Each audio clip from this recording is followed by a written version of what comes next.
What's up, everybody? How's it going? Hope you've had a safe and awesome week. Uh, didn't do it this time, but next week there'll be a new fancy ending to that opener. I'm not gonna spoil it, but there'll be something fancy. But hope everyone's had a good week so far. Uh, Lot to talk about tonight, folks. Got some the whole point of this. I'm just gonna go ahead and say it now. The whole point of this show was Jenna and I decided a couple nights ago now, hey, let's watch Treasure Planet. I've had a song stuck in my head. I want to watch Treasure Planet. We're watching this movie, and this isn't the first time we've seen it, obviously. But I was just like, how did this movie fail? This movie is awesome. I love this movie. How did it fail? And it got me thinking, what are some other box office bombs that people love? Or maybe I love, maybe the other guys love. What are some that maybe didn't fail but didn't do so hot? And what are some that just maybe flew under people's radars? So we got to talk about a lot of movies tonight. We do have some comic books kind of thrown in there to review, talk about too. Got a couple other things to go over, including Ben 10, the EXP exclusive.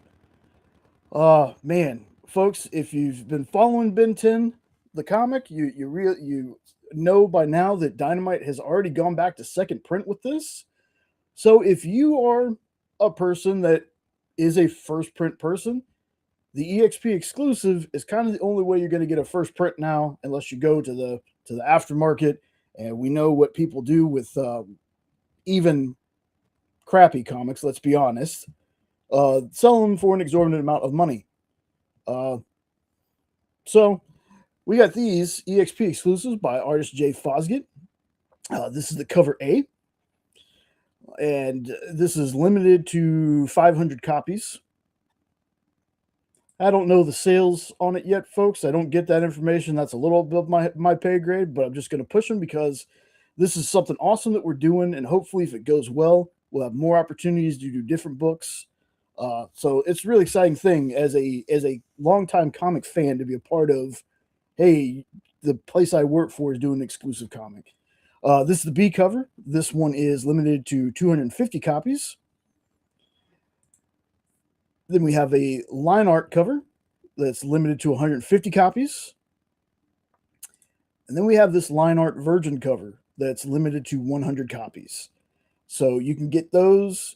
I think you still get them on the website. If not, check out the EXP shows throughout the week.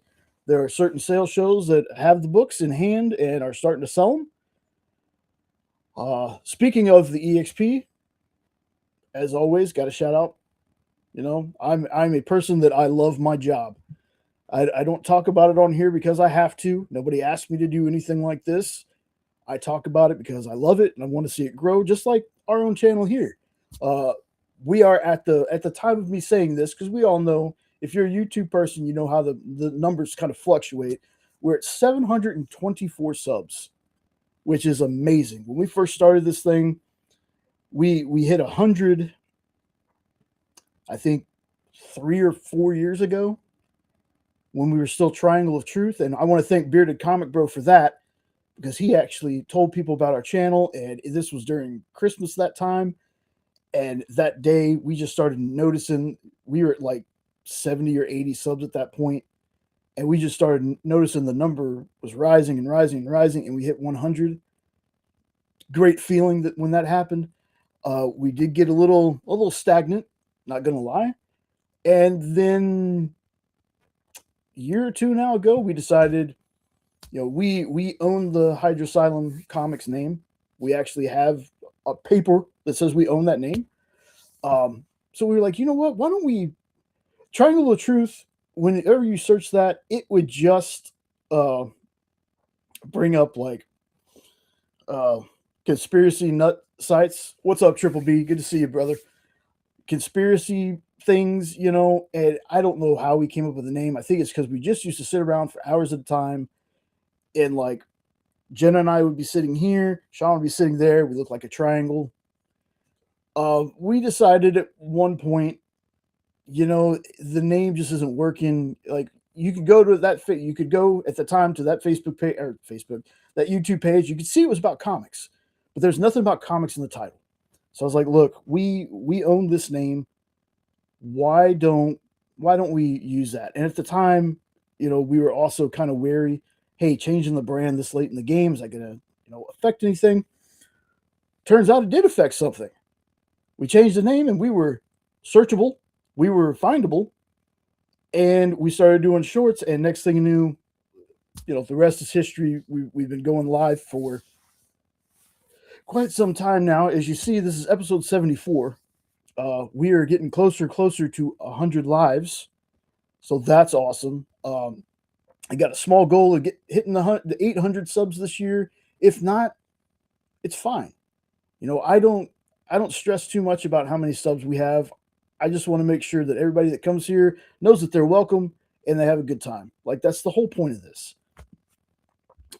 And one thing that helps people feel welcome is me not being by myself, because I can talk for a little while, but then I just kind of drone on, just like I'm doing right now in this opening thing. But I'm actually stalling so I can grab Triple B's link to his channel, which I will definitely put that in the chat right there. And I'll have some random Kickstarters that I post throughout the show. Just want to go ahead and bring on the other folks that help me do this. They never have to, and I always enjoy having them on. I'm glad that they show up. Let's bring them on. We got Ed. We got Nope. And let me change that. Boom. There we go. What's up, Lorena? Hey, guys. What's going on? Hell, Hydra. Do we want to kick it off with a joke? What's Beethoven's favorite fruit?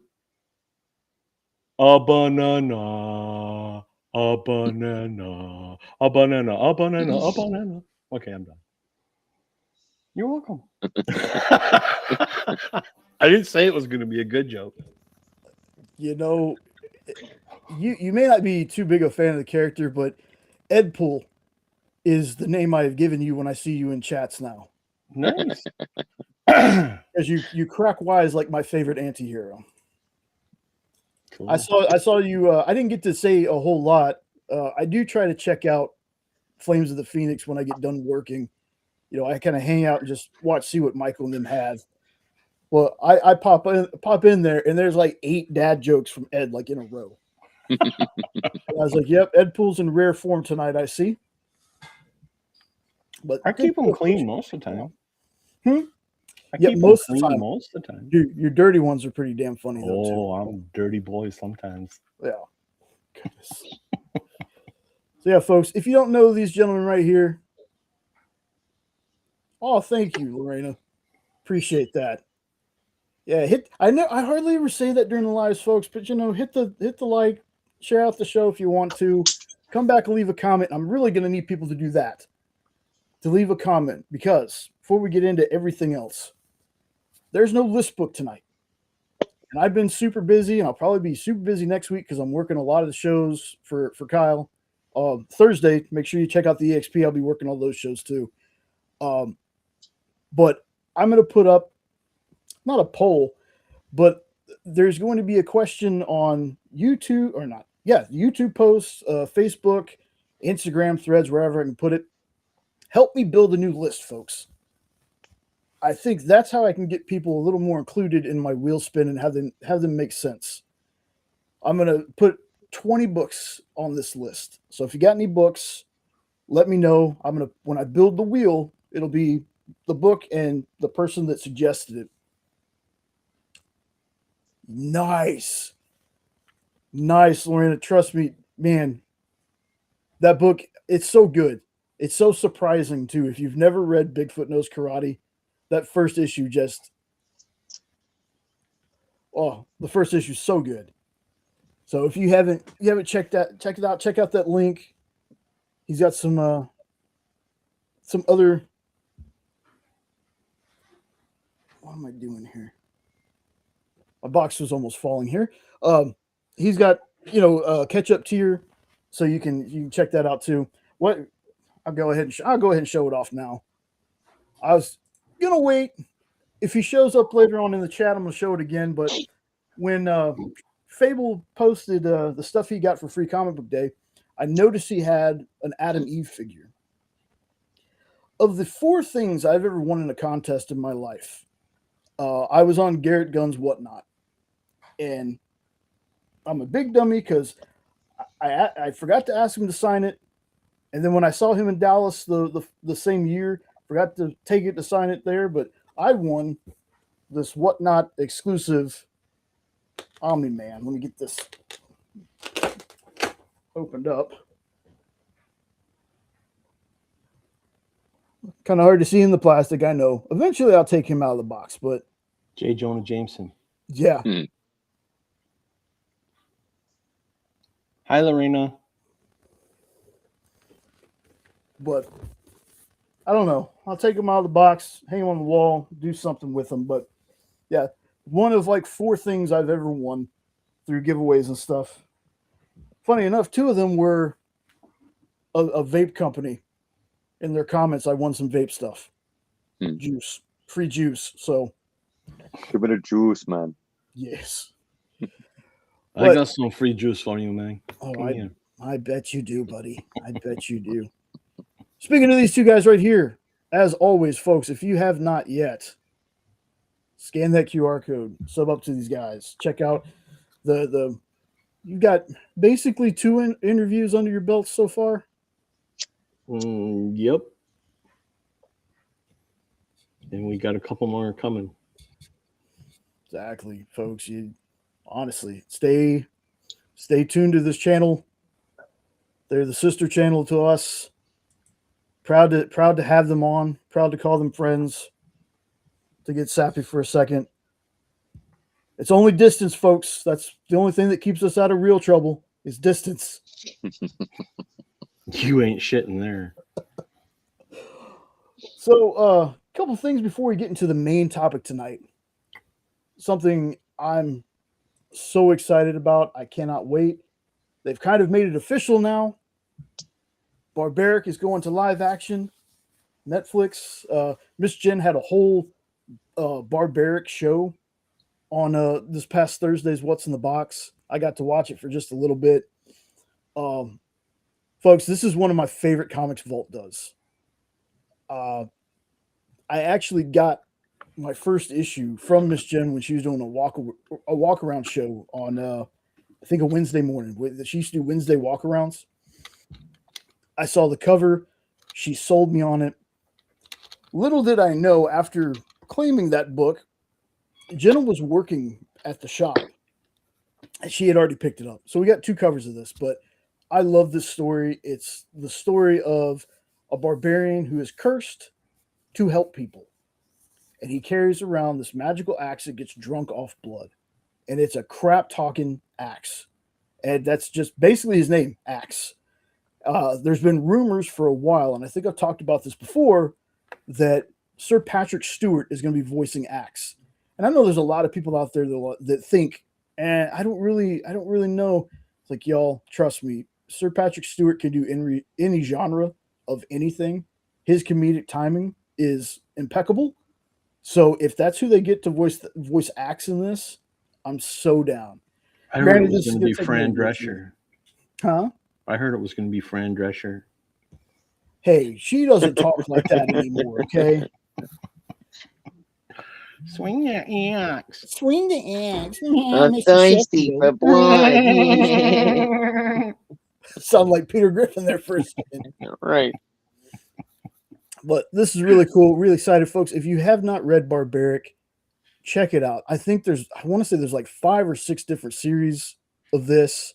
Some of them don't include Owen and Axe. Some of them include another person and a different talking weapon. There's a series going on right now called The Long Death.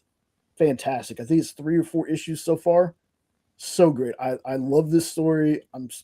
It's shocking to me that it's still going, but not shocking as in like, can't believe it's shocking that I'm not the only person that likes this. Because usually when I like something, it goes away. I'm not kidding. Uh, I'm not a huge barbecue sauce fan. I know this is a really weird tangent. Can't believe we going on a tangent here. What's up, Joey? Um, but Jenna and Sean found me a smoky chipotle barbecue sauce, and I loved it. I put it on my burgers. I put it on a lot of stuff. Right. I think it was a Kraft thing, and then Kraft discontinued all their other weird flavors and just went back to basic ass barbecue sauce. I like a taco place around here. It's gone. I liked Fuddruckers. We had a Fuddruckers where we used to live right around the corner from us, like literally 5, maybe 10 minutes. We even lived across the street at the apartment complex for a time. And now Fuddruckers around that area is gone. I think we have one around this area somewhere. So I'm afraid to like things sometimes because they go away. But I'm really excited for this. Oh, very cool, Joey. Folks, I cannot wait to get my issue of In Your Skin from Joey and Alan. I've read that PDF to death. That story is creepy as hell. It still has me thinking about it right now. So I can't wait to unbox that and share that one with y'all. The next thing I saw, maybe this is kind of older news, but I recently saw this. Batman Nightfall is getting an animated movie. Ooh. Now, I've said this before. I think most people usually agree with me, regardless of how you felt about the live action stuff, whether it's back then or right now. The DC animated movies have usually always been on point and have always crushed it. Like, I'm a big fan of the DCAU stuff, which kind of shocks me that the movies didn't do so hot because it felt like you guys had the blueprint right there with the cartoons. Like how your cartoons kind of are loved, but your movies are panned. I'll never get. But I have a lot of this run. I can barely think of any bad animated movies or shows. Really? Oh. Well, thank you, Joey. Yeah. No, you're 100%, man. The only issue that I ever had, and it's very, yeah, exactly. That's Brian Belando on the art. Lorena, I love Brian's work. Brian's such a good dude too. Yeah, very cool. But it's funny that I make this somewhat complaint when we're talking about a Batman DC animated thing. But at one point, I was like, does Batman really need to be in this movie? Like, it felt like every new DC animated movie that came out, they had to put Batman in there somewhere. Like, there was a Justice League Dark that had Batman in it. Now, granted, he had some funny, without trying to be funny, lines in the movie. But I was like, man, you had Zatanna, you had Constantine, you had, Justice League Dark. You didn't need Batman. You really didn't. Like, that's about the only thing I can say that kind of was like, come on, man, we don't have to have Batman and everything.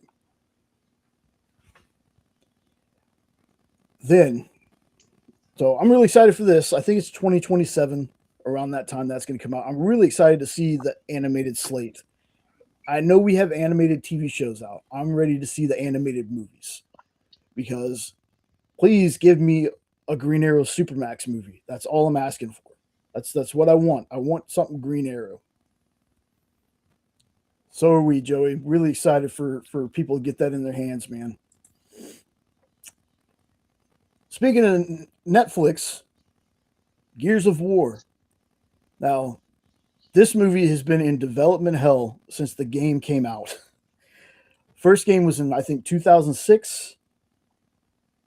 Second game was around 2008 or something like that. But they've been trying to make a movie of this since 2008, I think. The rights have been kind of everywhere. I think Universal had them when Gears of War 4 was coming out. And they talked about how we're going to do a movie, but it's set in an alternate universe and has nothing to do with our main characters. And I was like, you know what? I don't really like that. But at this point, I'll take what I can get. Batman Lego game, yes, ma'am, dude. I love those Lego games. They're the most infuriating, fun games you'll ever play. But yeah, so that ended up not happening. Then we finally learned last year, I think, that Netflix bought the rights. Well, now they're talking about Netflix has got a script they're still working on it, but they're really happy with. They're taking their time with this, and you know what? That's fine. I've always said that this needs to be a 4 to 6 episode series and then lead into a movie. But I'll take what I can get. This next to comic books and Superman, this is one of my favorite things. This is kind of my Star Wars. Now, granted, I don't know this as well as Nope and Ed know their Lord of the Rings and Star Wars stuff, but this is something that I can talk about all the time. I read the books. I have the comics. I think I'm like a book behind. Most of them written by the great Karen Travis. These books are amazing, folks. It's a world that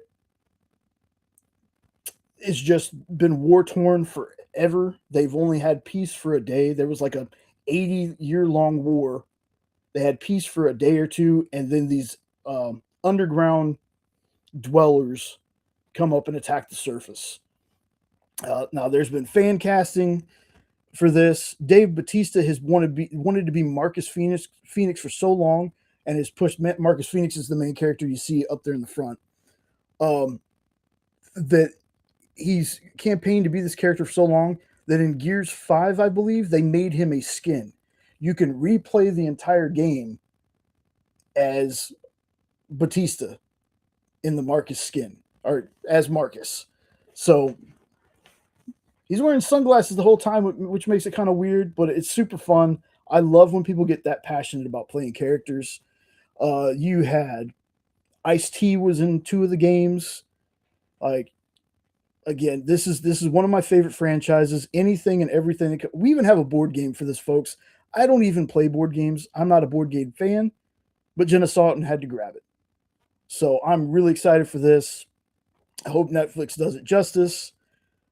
And yeah, it's been a long time coming. I've been waiting 18, 20 years for this, and it's finally coming true. Plus, hopefully this year I'm also getting my prequel game, Emergence Day, which I'm super excited for that too. And you'll hear me drone on and on about that once it comes out. So last thing I want to talk about before we get to the stuff we're reviewing tonight, we're not going to get too far into the weeds with this one, folks, because I want to invite somebody on to talk about this with us. Punisher, One Last Kill. I watched this today before I took a nap, and I wish I hadn't. And the reason I say I wish I hadn't is because now I want more. I love these specials, but I watched this. I was like, no, I need another season of Punisher. I need a Punisher movie. I need something. This was kind of a little slow to start thing, but once it started going, it went until the end. Like, it was just hyper violent. I don't know what that says about me because I loved it so much, but I personally, I dug this. There's some very deep things. And I tell people about, when I talk about Punisher a lot, folks, I say a lot of people just see him as a murdering psychopath. And for me, Frank Castle has always been a more layered character than that. There's a lot of trauma there. There's a lot of things going on. And regardless of how people think John Bernthal portrays him, which I love John's portrayal, but a lot of people are like, he just grunts and yells all the time. And I was like, well, you remember Henry Cavill in The Witcher? Like, Henry just grunted all the time, and that character was awesome. Like, but this was, to me, was very good. I want to see more. I can't wait to see Punisher in Brand New Day.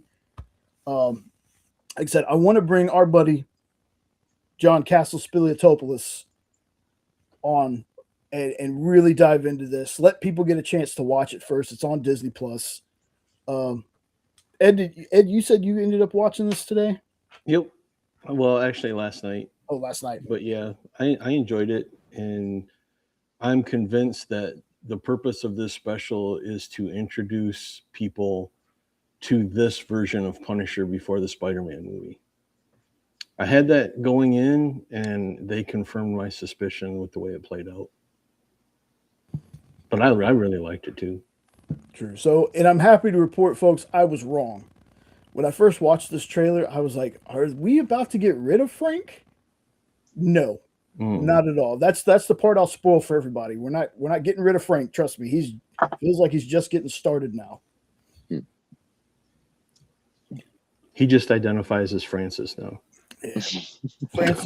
Francis Princess Dome. There you go. But yeah, and I know Nope hadn't had a chance to watch this yet. Yeah, no, the preview looks awesome. Yeah. And at least whatever preview they decided to show me made me want to watch it immediately because I wanted to see whoever, those asshole punk kids, I wanted to see their comeuppance, but it's like, damn it. I want to see your face after you watch the first 5 minutes. Well, if it's the same as that preview, it's going to be angry, I'm sure. All right, so I'm gonna switch it back to us so I can say this. I was almost mad at this. And I'm not going to spoil it, but something happens at the beginning of this thing. I was so freaking mad. And then when we got close to the end of it, I was like, wait a second. No, you can't end. You better not end. It doesn't end. So make sure you keep watching, even though it looks like it's about to end, keep watching it. Just know that. I was almost mad. I probably spoiled it for Nope a little bit, but you're just telling me that there's an end credit scene is all I heard there. I didn't see an end credit scene. Well, we'll just go with that. Yeah. But other than the fact that I'm watching this and it flies, y'all. It's only like 50 minutes. And again, it might, for some people, it might feel like it starts out super slow. But man, once it gets going, it feels like watching The Raid a little bit. So, I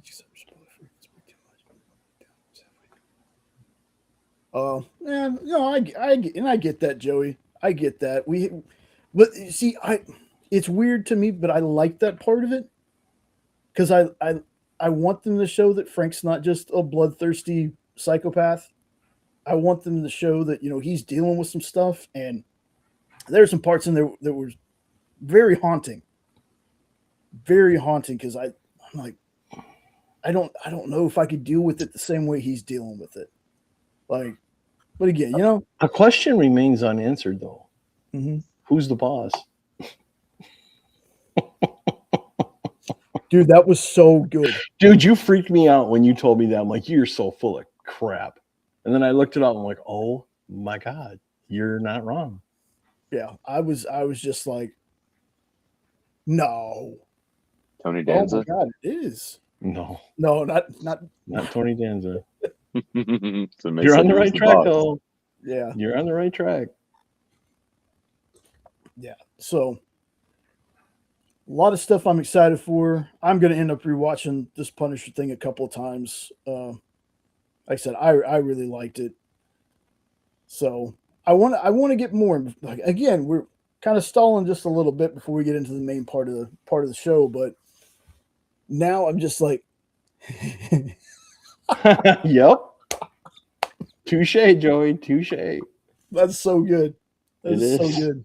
It is. I wanted to talk about, and I wanted to keep it Marvel focused, but it could also be because I feel like DC is missing out. And I know a lot of times when DC tries anything, everybody's like, you're just copying Marvel. But I really want there to be, Marvel has the special presentations. I want DC to do DC Presents.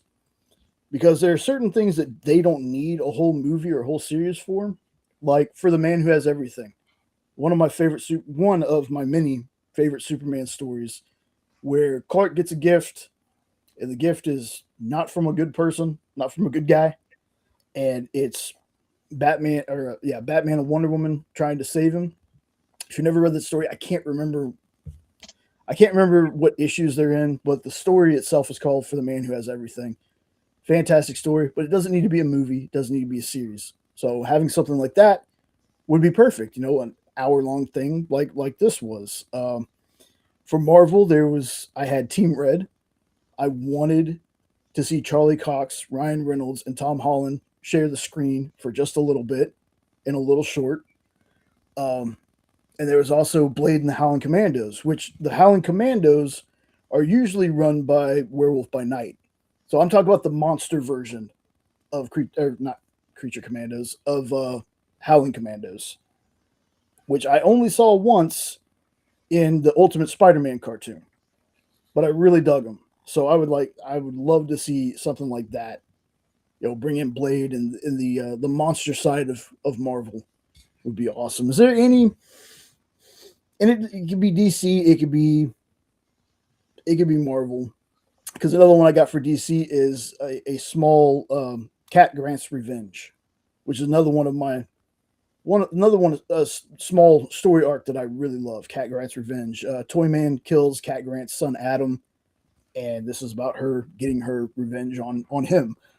Is there any kind of thing either one of y'all could think of like special? Doesn't have to be like you're like.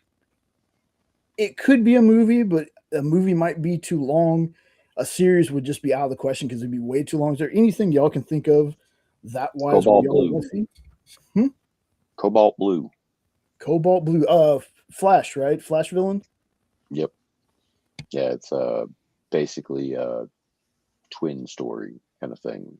So it's a lot to do with who's this guy, and then you find out, and it is kind of a goofy twist, but it's still a good story.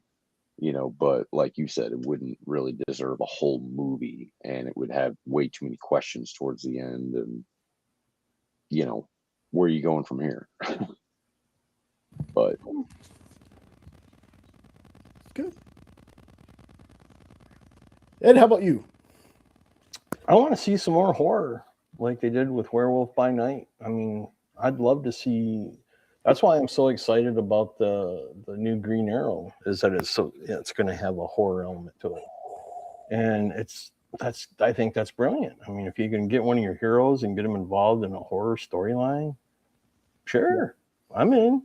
I've been waiting to read that since I heard it was a horror book. Yeah, and then after reading the preview this week and seeing the trailer a couple weeks ago, yeah, I want to see it. I'm gonna be touching on Absolute Green Arrow just a little bit when I get to one of the books I read this week. Just careful where you're touching. I'm gonna put my hands all over it. Speaking of hands all over it, folks, you'll have to excuse me. I thought wearing this hockey sweater would be a good idea. I'm burning up, so. Ooh, striptease time! Get the pole. Oh no, y'all don't get that for free. Sorry.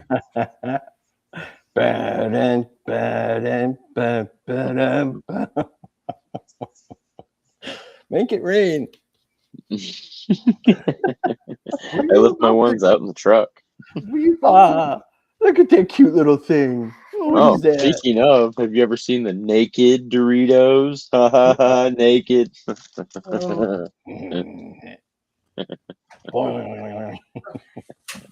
There we go. Whew. Yeah, that was. Now he thinks he's Mr. Rogers. He's going to start his show by changing his clothes now. Won't you be my neighbor? Were you singing "Can't Take"? Were you saying like "Can't Take My Eyes Off of You"? Is that what I was hearing? I totally was. Yes. Here, I'll show you. There we go. Here, look, I'll show you a tattoo. How about that? I'll show you some skin. You ready? There you go. Guns. What the hell is it? I'll show you. A 69 what? No. The clover on fire. Burns. There's a bee. And a clover. He burns clovers. And you're burning it. Yes. For the Irish heritage. There you go. There's some skin, folks. Yeah, because I've heard a lot about the Irish with clover. Yeah. Crazy. Got that Irish burn going on. I can tell my God, he cut his hair. No, my amazing wife actually cut my hair, and I think she did a fantastic job. Yeah. Should have just left the Zorg haircut going on though. Y'all know, you know what, folks? Nope said that. I'm gonna show that picture later. Before we end, I'm gonna show the picture because when Jenna was cutting my hair, which got ridiculously long, still not the longest I've ever let it go. She got shaved on one side, and my first thought when I saw myself was to take a picture of it and send it to folks and be like, "Bring me the stones." And They're not here. when I sent this picture to everybody and said that, I was like, please tell me everybody's seen The Fifth Element. Like I said, I look like a chubby version of Gary Oldman. When Jenna cut that, I was like, I have to take a picture. I have to, because just the way she styled it, it was just like, it's a case with no stones. They're not here. They're not here. What's up, Dan? Hey, shared your link for Bigfoot Knows Karate, man. Again, funded in 3 hours, y'all. That's amazing. Multi-pass somewhere. Oh, so do we. I just found it the other day and I forgot. I should have grabbed it. But yeah, Loot Crate. We got a multi-pass. Multi-pass. Dealer Dallas multi-pass. I printed mine. Ooh, fancy. Fancy. Yeah, I'll find that picture, folks. I will show it off. It's too funny not to. If you can't laugh at yourself, man, come on. Thank you. She did. She was so nervous about it, and I was like, no, this looks great. Looks like I just went to the same place I've been going. I'm a creature of habit, folks. I've been going to the same haircut place since I was 14, getting the same haircut since I was 14. So I have a lot of faith in my wife. She's not here, so I can tell this without people being like, oh, you're just saying that? No. My wife is freaking awesome. She really is. And she was like, well, can I try to cut it? I was like, yes, 100%, because I trust you.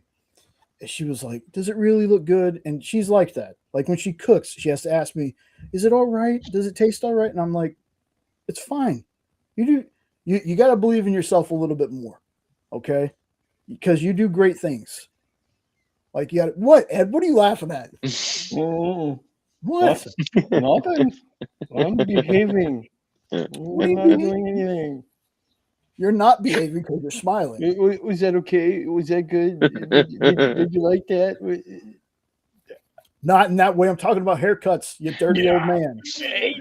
I said nothing. I said nothing. I You just didn't have smiled. Yeah. If Ed's smiling, there's trouble somewhere. I won't deny that. There's trouble afoot. Trouble afoot. 6 minutes. No, you're good. You're good, Dan. But yes, the man who has everything is incredible. And was it Mongol? Mongol. Yeah. Okay. Yeah. I think autocorrect got him. Yeah. Autocorrect. You were like the bane of existence. You're not as helpful as you think you are. You're just as bad as that damn paperclip, I remember. Hey, E, what's going on?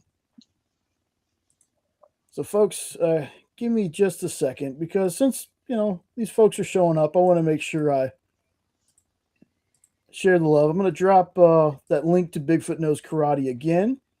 Then I'm going to go and I'm going to find, there we go. 9-panel grid. I know I got Eric's channel in here. Him and Stu do an awesome show called Ink and Insights. Sometimes they got Nick from Comic Culture with them. Guys, make sure you sub up. Eric also has a Sunday show where he goes over comics, and it's peak. I have stolen, borrowed, whatever you want to say, when I do reviews sometimes, the way he has it set up, I love it. It's great.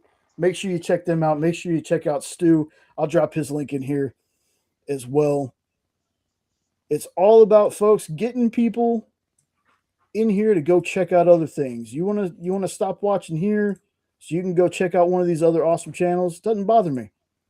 You can always come back, but please, these are folks that we follow, as in us, as in me. These are folks that I follow. These are folks that I watch their videos a lot. So they're fantastic. I don't have. Let's see. I don't have Nick's in here for some reason, but He's got check out- restraining orders from them and all kinds of stuff. that. You can't prove that, Ed. You can't prove that. But I can.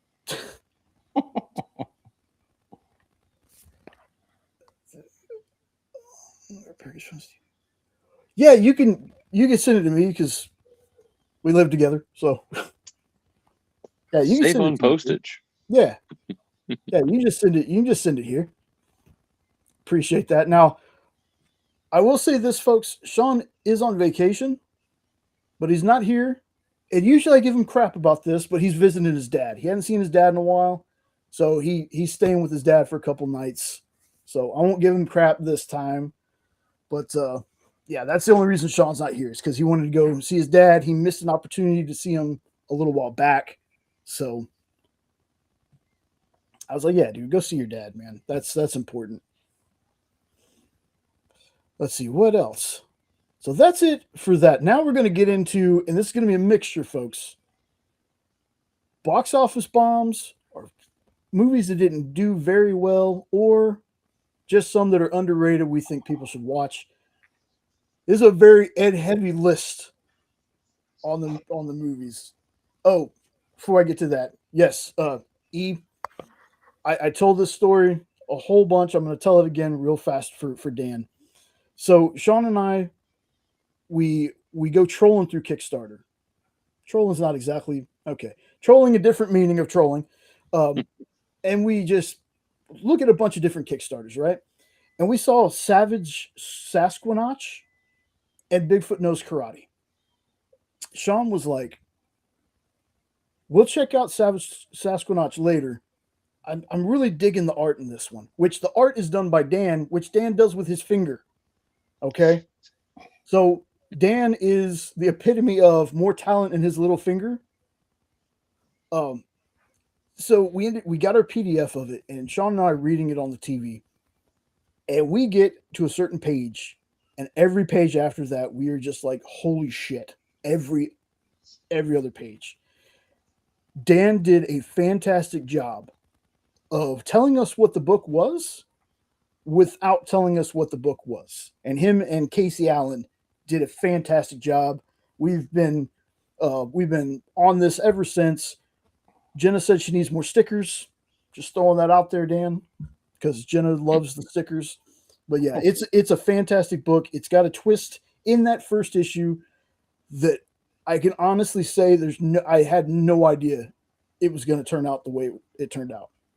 So share this one out, folks. Let's keep Dan and Casey and them putting this comic out. I want volumes of this. I want an omnibus at one point. I want a cool die cut cover. Absolutely, Dan. Absolutely, man. Again, I don't say this for any, like, for clout. I know there's a lot of people that'll tell people, oh, I love your book, and not really love it. I love this book. We backed the campaign the other day. Jenna got kind of mad because she was like, you didn't back it first day? I was like, I just wanted to show you the tears. It's the other great thing about my wife, folks. My wife is also a comic fan. So we kind of joke time. You open the door for me. Go ahead. Go ahead. What are Bigfoot's pronouns? There you go. Bigfoot knows Karate. I love you too, Nope. God. But we have to check each other sometimes because we are both comic fans. So honestly, folks, if you see single issues that I have, they're because my wife collects them. I'm a trade person. She is I gotta get single issues of everything. But yeah, Dan, honestly, love the book, man. Wouldn't be spending money on it if we didn't like it. Like I tell people that it's like, I have a lot of people that I consider friends in the industry. I don't try to, name drop a ton. But if there's ever a time where I didn't like a book that one of my friends put out, I would like to think I'd tell them, hey, man, this book isn't for me. Now, not every book is going to be for everybody. I've just been fortunate enough so far that most people that I get books from, I have not had, for me, a bad Kickstarter crowdfunded book. I've been lucky. I know people that have gotten books. They're like, I didn't like it. It wasn't for me. But yeah, absolutely, y'all. Check that out. If you've never backed a crowdfunded book before, I know it's a lot of faith. It takes a lot of faith, but you just got to look out for the good ones. And once you find one of those good ones, it's my whole thing was, I'm going to back one book from a person. I'm going to wait till they have a trade, and then I'll back a trade. These stories are so good. I have found myself not being able to back as much books as I want because I want to back these stories. I want issue 2 and 3 and 4 of these things. So eventually I'm going to have to slow down and get like, hey man, I'm going to get issue 1 of this. If you get to a trade, I'll get a trade that way, because there's so many books out there, folks. So many books. And there is a comic for everyone. There really is. So as Nancy says, every comic is somebody's favorite. Yep, every comic is somebody's favorite. Do we have Jumanji? I don't know. We might ask you about Jumanji. Maybe. Jumanji might be streaming somewhere. I just need some more. I thought that's what she said.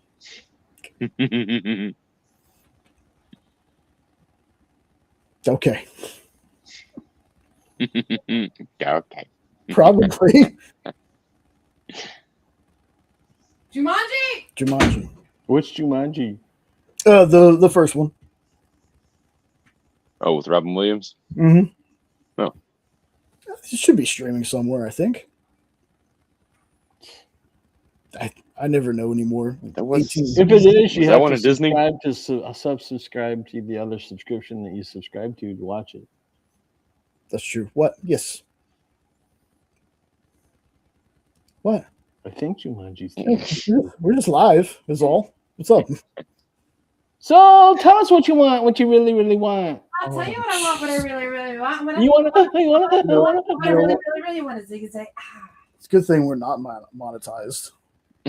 No, that was a short enough line. People say that, but YouTube don't care. Oh, did you hear the big news about Spice Girls? About Spice World? Thanks, Ed. Yeah. What? So this is actually pop culture news. Okay. It's big news. It just got announced by Mel C. Okay. Can y'all hear her before she goes into this? Dude, hearing your wife is never a problem. True. Okay.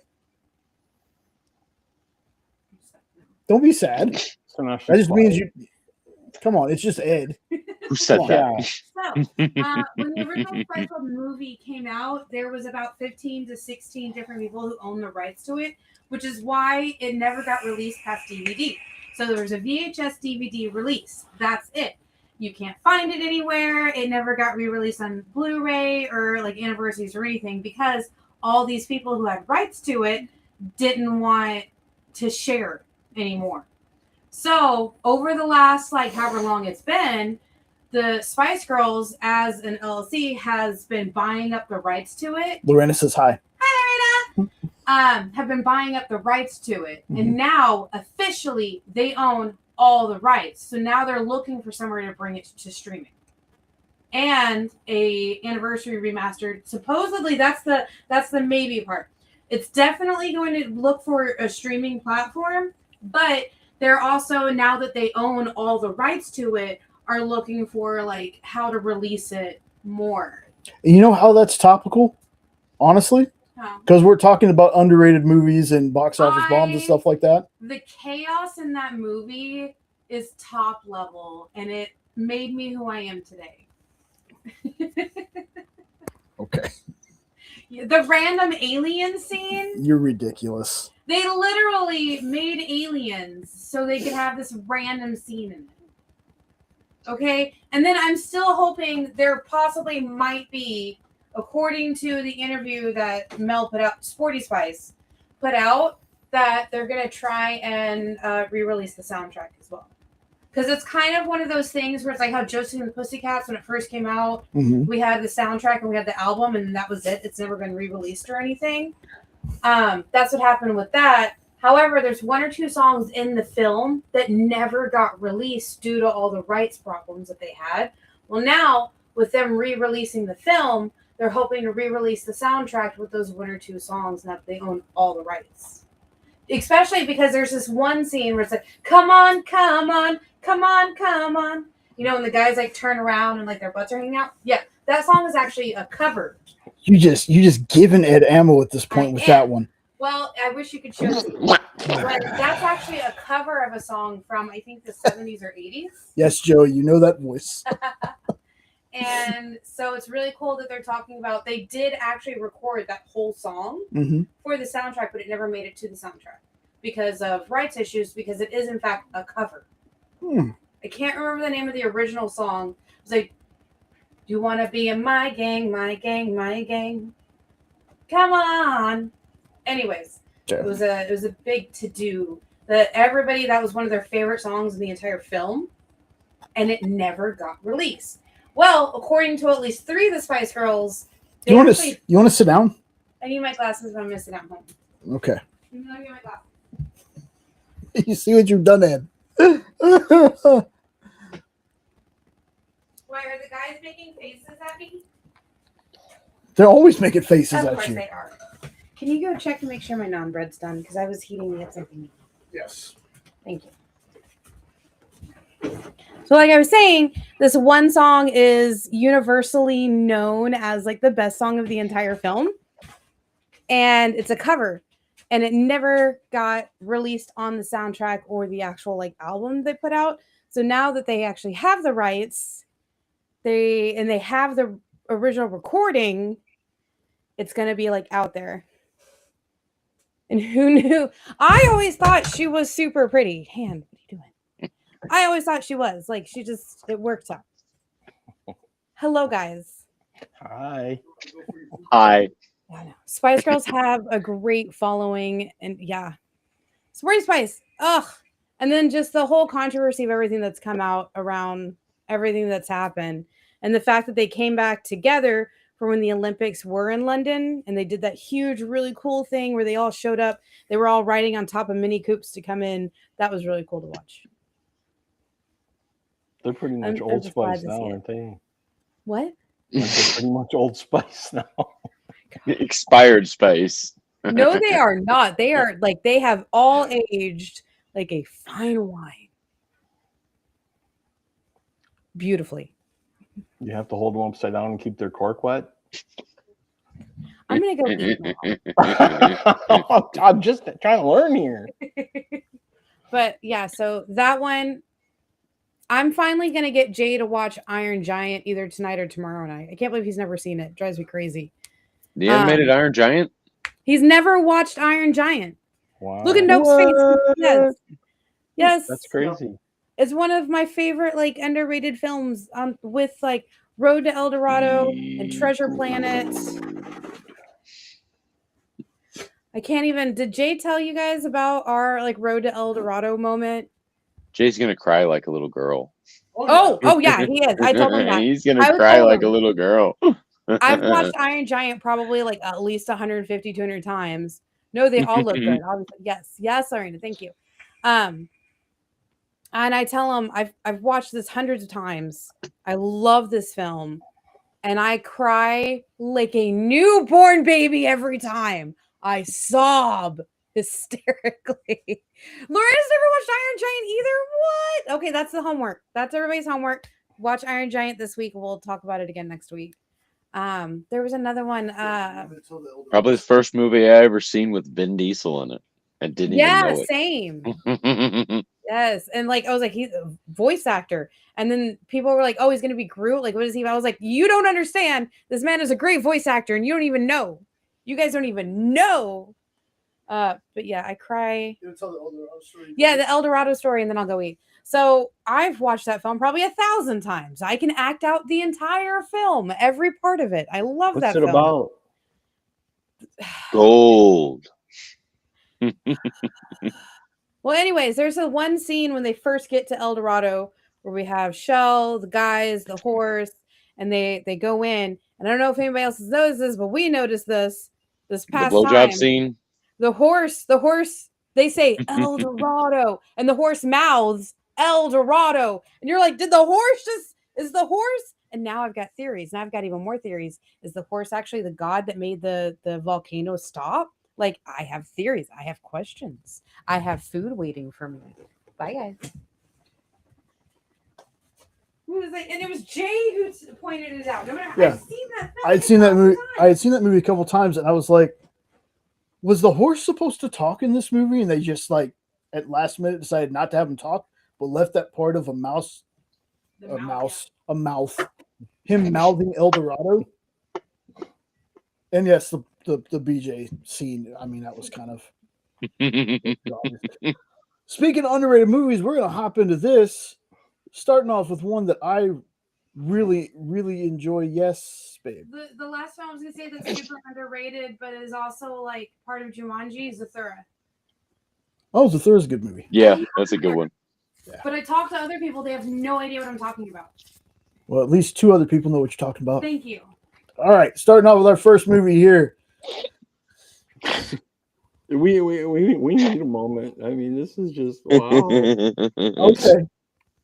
What Spice Girl was in that movie? I'm gonna wait till she gets farther away. Yeah. She'll come back. Hey, you have questions? Exactly. On the Weird Oaks channel, we're eventually going to have Spice Girls and Weather with Ed and Jenna. Oh my god, Spicy weather. Awesome. I could be Old Spice. Spice. Took me out. Took me out with that. So, yeah. All right, so got a lot of this stuff to go through. Not going to be a short show tonight, I believe. So here we go. We'll get started off with this one. Go ahead, Ed. Are we doing like full on spoiler, or are we just trying to talk people into watching it? Oh, this movie's like 25 years old. Yeah, I know. So that's why I was asking. Whatever you want to do, man. This is an outstanding movie that I think is very underrated and underappreciated. And it also shows John Travolta's range of acting skills because he kind of plays like a dumb hillbilly farm boy. But then they're celebrating his birthday and he steps outside to get a breath of fresh air and he sees these lights in the sky. And the lights come down and appear to hit him in the forehead and he like falls down on the ground. And people go out and find him and they're all laughing. George was so drunk and he passed out. He's like, I didn't pass out. Didn't you see it? Did you see the lights? What lights, George? Boy, is he hammered. Ha, ha, ha. And then over the next few days, he starts getting smarter. And he starts knowing things. And he becomes a brilliant genius that eventually knows everything. He can detect earthquakes. He can make objects move with his hands. And everyone thinks that the lights he saw were aliens that are going to come and attack us. But come to find out, they weren't. There's a logical, believable explanation for what happened. But this movie is just fantastic. The soundtrack is really good. As my wife just scared the hell out of me by dropping something, but that's okay. The soundtrack is good. The music is good. Or the music. Yeah, the music and the soundtrack. They're both good. But the story is good. The acting's good. This is one of my secret pleasure movies where if I need a pick-me-up, I watch this movie. And I usually watch it at least once a year. I love this movie. I think it's totally underrated. Have either of you seen it? Dude, if you say a pleasure movie for you, this is I feel like crying. Well, dude, you do that with a lot of the time. A lot of the time anyway. There's movies just I'm a big blubbery baby. I can admit that. I love this freaking movie, y'all.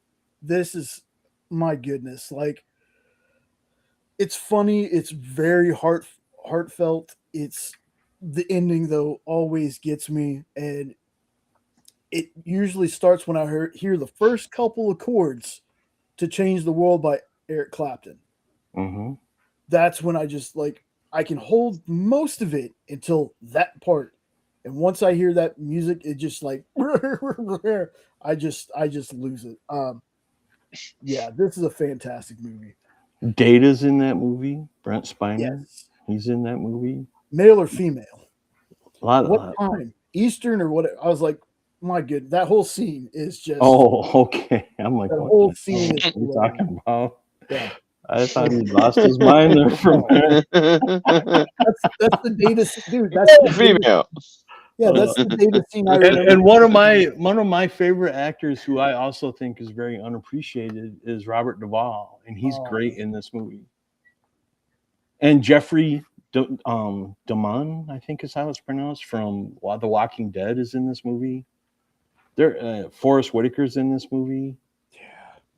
It's an excellent movie, and it just, when people say I've never heard of that one, you have to watch it. Yeah. Give it a try. And a lot of people, it's become their favorite movie. That's a great movie. Yeah, I know. Try it. Right? You'll like it. Yes. You might even cry. No, Jay's the only one who cries at sapping movies. Yeah, right. Bridge over my ass. Thanks, nope. You're welcome. Yeah. Yeah. Before we move on, I want to ask, Nope, you've seen this, right? Yes. Okay.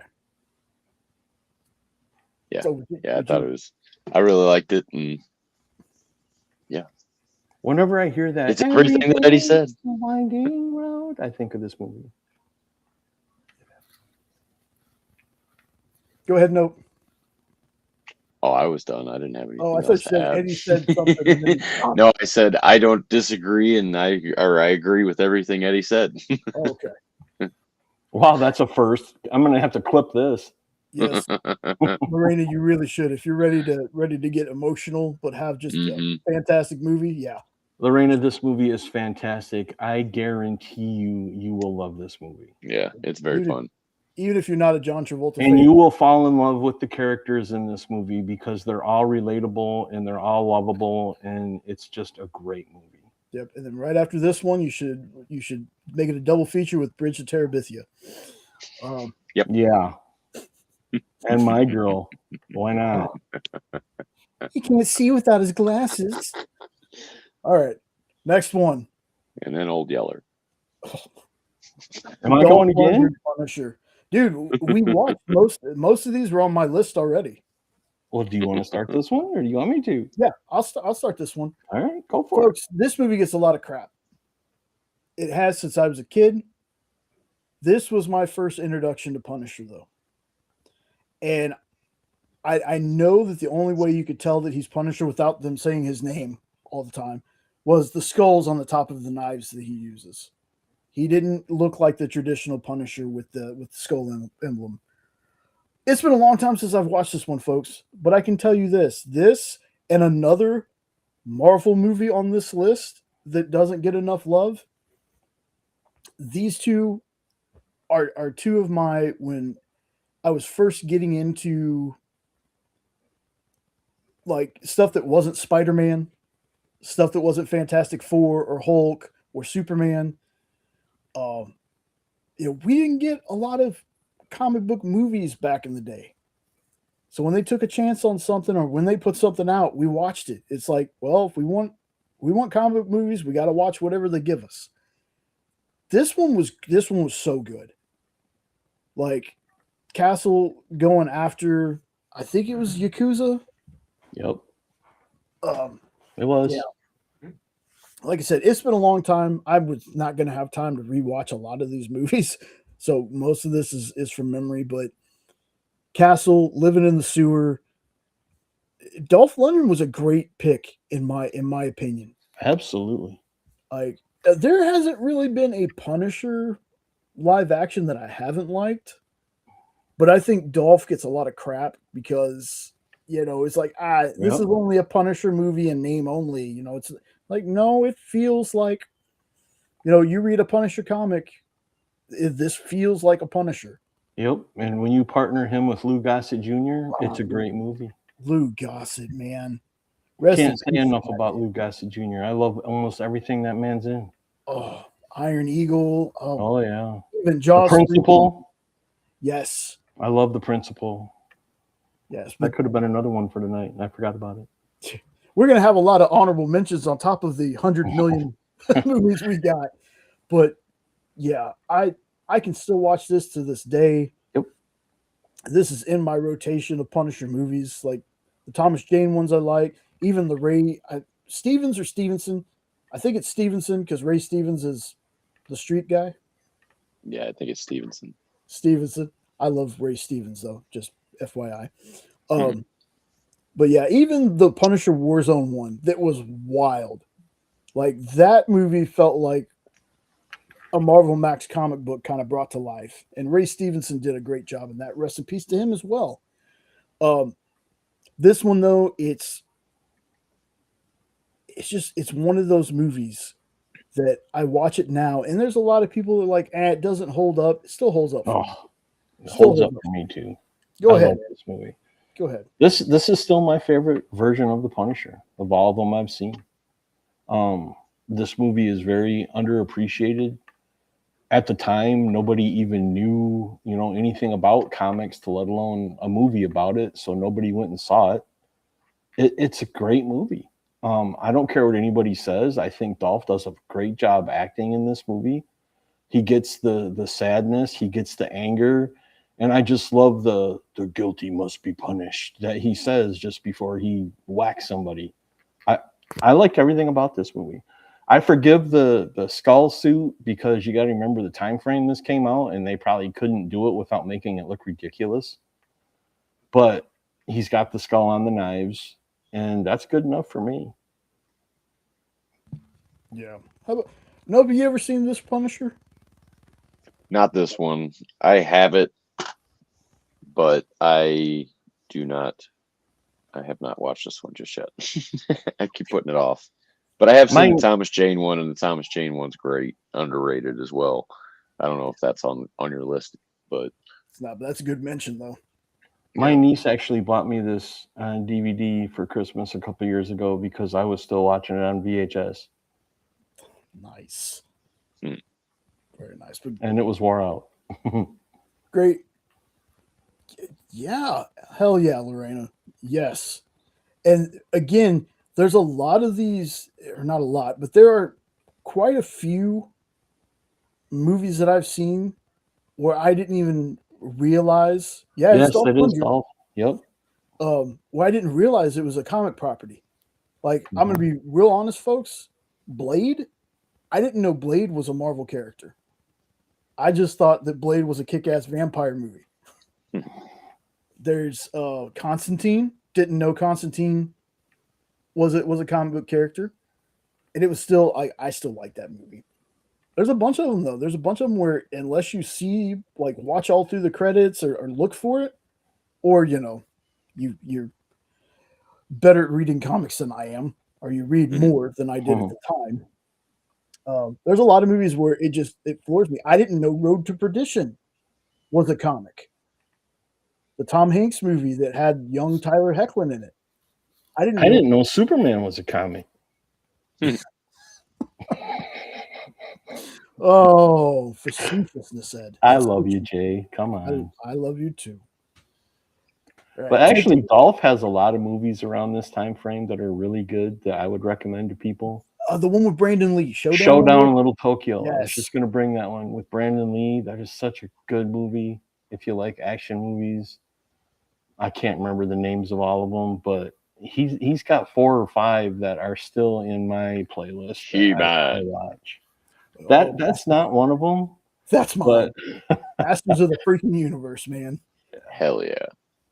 Love that movie. So taking a little break from underrated movies, I'll talk about some comics. I thought we were going to talk about overrated movies. No, not yet. That'll be another show. I got plenty of those too. Usually if it's winning an award. Titanic. So Malevolent issue number 4. So this is a flashback issue. It shows you how the demon portal was open and how our friendly Mal that's on the cover came to be. And even for a flashback issue, it didn't feel like filler at all. It helped, me at least. It helped me at least understand the story just a little bit more. Because when you first read this series, it just drops you in this world where demons exist. And I got to thank Corey once again, because Corey is the one who suggested this. And he, so far with me, has not missed with any recommendation he's made for something to read. So, Corey, if you watch this later, boss, thank you for this one. I really enjoy this one. I don't have like a ton to say about this because I don't want to give too much of it away. This is one of those that needs to be read to really get into it. And if you haven't, give it a shot. You really should. It's a solid story. There are very likable characters, including the Mal on the cover. You see way back in the background, you see kind of like her true form, where when she goes to eat a demon heart, because that's how the demons in this world get stronger, is they eat other demons' hearts. And Nom, nom, nom, nom. yeah, it's a cool, it's got cool body horror and gore in it. Just a second.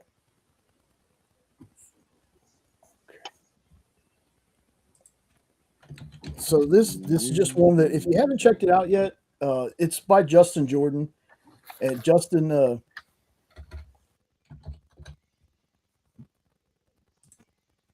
got some great writing. There we go. Justin Jordan's a great writer. So, like I said, this is from Image, and Image has been on a tear with me for quite some time now. It's not just all about Ghost Machine, even though Ghost Machine is fantastic. Image got a lot of great books coming out right now. Hello. Hi. Doing a podcast thing. Oh, no, you're okay. Oh, no, it starts at 8. Here we go. I tell you what I'm going to do for Nope. I'm going to mute him. Yeah, mute his ass. No, I'm just kidding. Yeah. I'll mute you, buddies. Just let me know when you want to. What? Just let me know when you come back on. So, yeah. Malevolent from Image. Great book. Great book. Do you think that's one I should get into? I think you should give it a shot, man. All right. I really do. Like, For some reason, I've really been in a comic reading mood lately. I don't know if it's just I haven't done it in so long that it feels good to do it again or what, but I've just been reading like crazy lately. Yeah, I would definitely give it a shot. It might take you an issue or two to get into, but yeah, I would definitely suggest reading this one. Well, Heart-Eating Demons got my attention. So Yeah. So let's see. Next one we got Godzilla versus Texas. Texas wins, but go ahead, Ed. this was my wah of the week. They had been doing so good with Godzilla comics over the last few months, but this one fell back into their old ways of too many people, too cute of cartoon design, Godzuki-ish like stuff. But he actually takes out several cities in Texas. And with each new city, you get a brand new artist and writer. So the stories vary. And when they get to the cutesy kidsy ones, I'm like, okay, I'm tapping out on this one. But the first one's solid. It's got, he looks pretty much like he does in the movies. The art in the first story was really, really good. And the story itself was actually really good. So after that, it goes downhill for me. I mean, if you're one of those folks that like the cheesy Godzuki type stuff, you'll probably like the rest. But with each town, you get a different looking Godzilla. And what's really funny is at the end of this book, they're talking about they have this surprise coming soon, a brand new Godzilla. And he looks exactly like he did in the 1998 one with Ferris Bueller. Yeah. Well, I always say Ferris Bueller because you know me in names. True. But yeah. So I'm like, wait a minute.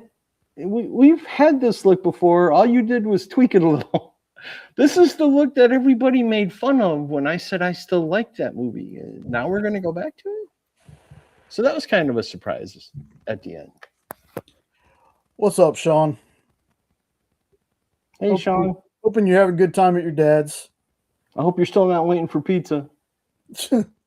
All right, so Hashtag not that bad on this one, but it was a downer for me because the last couple of Godzilla series that I've read have been just spectacular. nice. So before I move on to the next one, is there a Godzilla series in particular that you would want people to check out?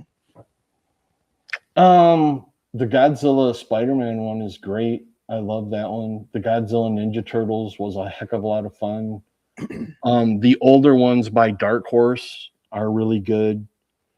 But it's just like for the last while now, they always got to have something cutesy or too much human stuff.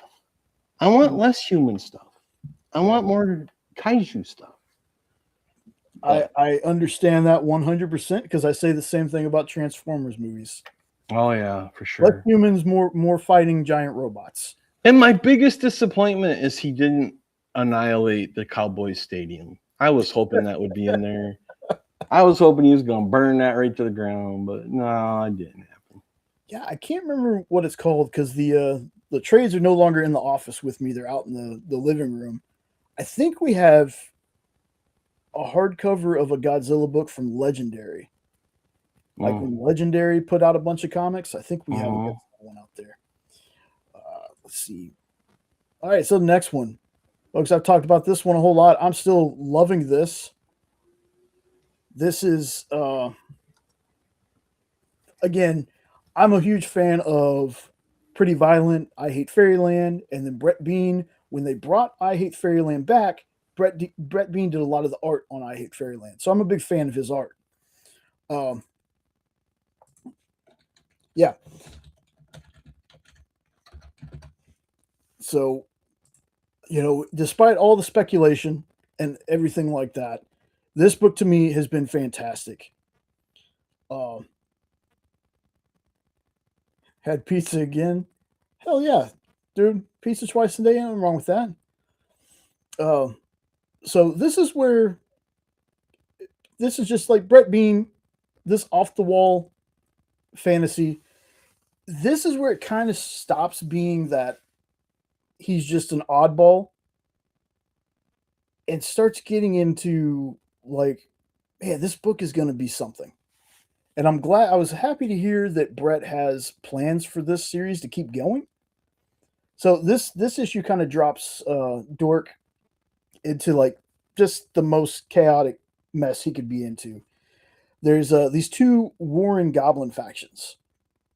It's a brother and sister. The brother's name is Kragnar, and the sister's name is Bragnar. And each think that Dork is like on the other side, right? Before we even meet them, though, you see this three-headed dog. It's a throg, is what they call it. Dork runs into him and gets away from him. And that's when he runs into, I think he runs into Bragnar first, the sister. And she kind of like smacks him. And he goes rolling down this hill where he's found by Kragnar. And I might be getting these names mixed up, and they're like, ooh, NWT. Oh, that's awesome. That is awesome. I love those old NWA TNA pay-per-views. The Wednesday 2-hour pay-per-views they had for like $10. Awesome. So anyway, so we got Dork in between these warring factions, and we meet one of the characters, and I cannot remember the character's name, but he's like one of the cousins or something. And I thought, hey, we're going to bring this guy into the story, but he's only there for this issue, I think. But they're talking about how the Throg destroyed both of their villages. But instead of them working together to take care of the Throg, they decide, well, it's mine to kill because it destroyed my village. Like there's no compromise. They're not going to team up or anything. Each one wants to be responsible for killing the Throg. So while they're arguing, the Throg shows up and decides to just start munching on people. Now, this is where the book goes from cutesy to pretty gory. It's pretty gory. So this Throg is eating people. I'm not going to tell you who all gets eaten, but it was very surprising. Dork kind of does his beast mode thing like he does. Dork is the epitome of pushing the person who doesn't want conflict too far, and then they lose it. That's the feeling I get. So, and Dork's not alone. He's got the chicken with its literal head cut off that he accidentally killed, spoiler alert, in the first issue. Through his rage, he feels terrible about it. And then he's got his shield. And his shield, his talking shield with the eyeball on it, wants to find out what they were before, because they don't think that they were always a shield. They think that they were cursed. But yeah, so after the damage and destruction, again, I'm trying to be as vague as I can be because I don't want to ruin this book for anybody who wants to check it out. Dork goes on his way. And what makes this issue kind of stand out for me, at least, is it's not just the big battle that happens. It's not the fight between these family. It's Dork is starting to get this feeling that the dark part of him is growing. Like he feels like he doesn't know if he can contain the anger as well as he was doing before, because he's half dwarf, half dwarf, half orc, light side and dark side. I know. But there's a really thing in here that changes my perception on the shield. Now, I thought the shield was great. Like, the shield as a character was great.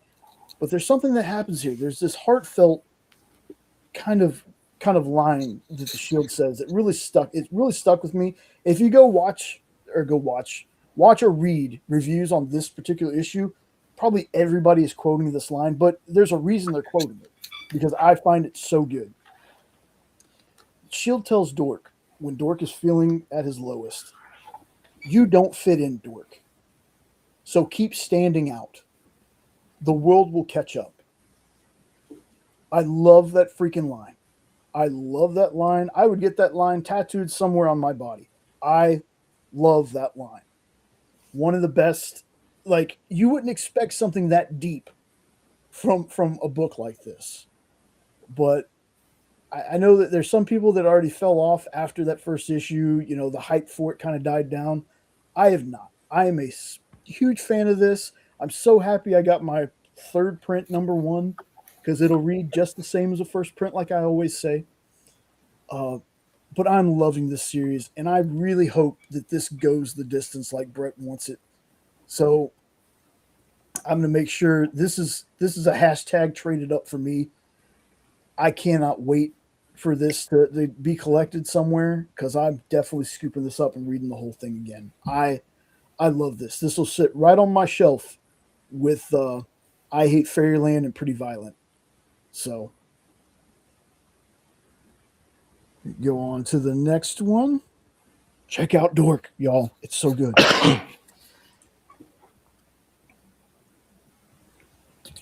All right, Ed, tell me about this one, man. I was excited for this. Hopefully it was good. I was not disappointed. This is a very good book, and it's got me excited to see where they go with it.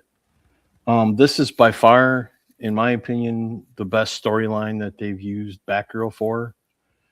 And they do some reverse storytelling in this, which I'm not a big fan of, but it's become popular, so I've just got to accept it. Because it starts right off with her in jail, and you don't know why. And then they cut back and come to find out that it's a plan that her and Batman and others have come up with to get her on the inside to figure out something that's happening. I'm not going to spoil anything for anybody. So she got arrested on purpose. So she's in there on purpose. But nobody knows she's in there on purpose. And I know this trope has been used before.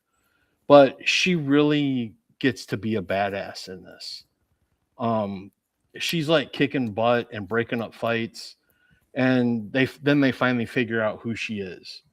And now her life's in danger because most of the people in that women's prison, she got arrested. So they kind of leave it making you wonder just how far down that road they're going to go. But they did a great job establishing this storyline and letting you in on what's going on. They just do it in a different way. The art is fantastic. The storytelling so far, like I said, it did not let me down. This is the first time I can say with confidence that I'm looking forward to reading a Batgirl book. And this one's got me hooked, and I want to see where they go with it. Very cool. Like when I first, because I see that it says, I'm guessing that says Supermax up there above her, like up above one of the guards. You see the ER. Oh yeah. It is. So,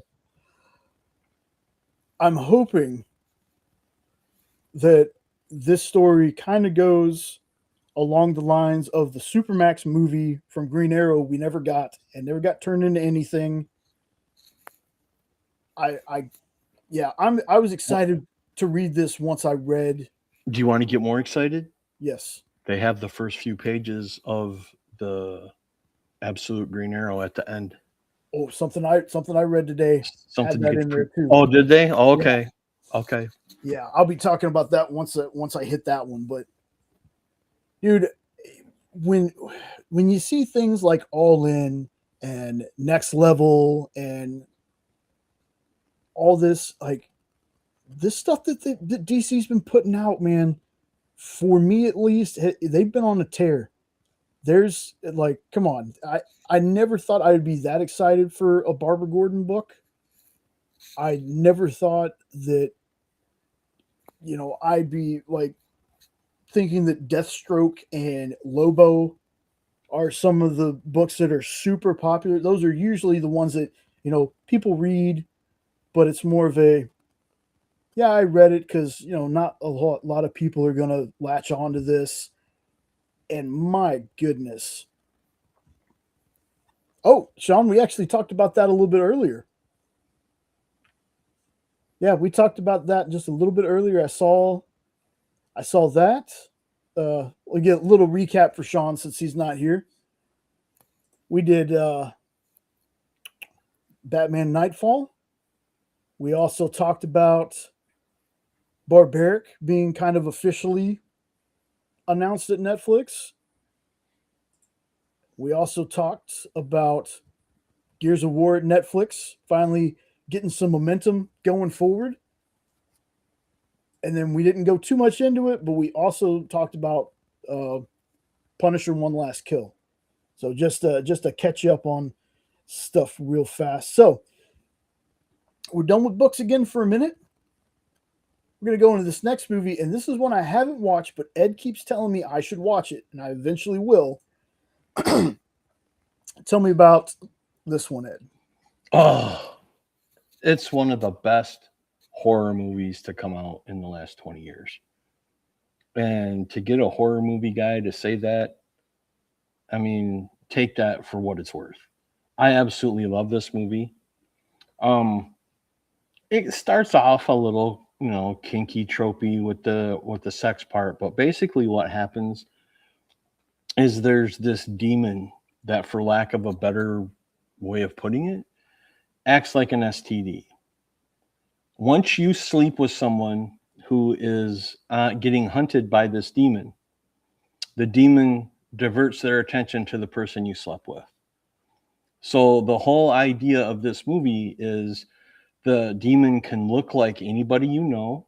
It can look like anybody you don't know. You don't know if it's coming after you. You don't know who it's going after. Because once you pass the curse on to someone else, once this demon kills that person, they come back to you. And it's a brilliant concept. The way I know it sounds a little, teenage movie thing, but it's not. It's really good. And it's new, it's original. I love this movie. I absolutely love this movie. And if you're a horror fan, give it a try. Very cool. We're gonna do a little bit of skipping around because I see our buddy Fable's in the chat. Phable! I'm gonna go ahead and we'll take note out until he comes back. First off, I want to show this off again because I saw Phable with his Adam Eve he got. This is my Whatnot exclusive I won from Garrett Gunn. This Omni-Man.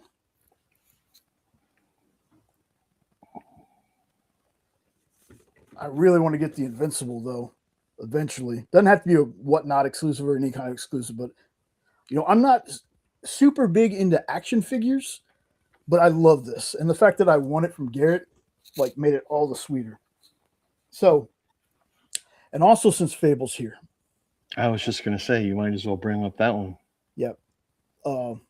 Where's my? There we go. We're gonna skip to another super underrated movie. As soon as I get all the way down to wherever Oh, Jay, are you kidding me? Oh, come on, man. No. I left it on one of the movies instead of resetting. Oh. So it's all right. And it's the one that he's not even here. Exactly. There it is. Duck, folks. I did this one Ed had this on his list. He shared it first. I did this one specifically first on this part of the list, hoping Phable would show up in the chat because I know Phable also loves Howard the Duck. So, Ed, start us off with this one.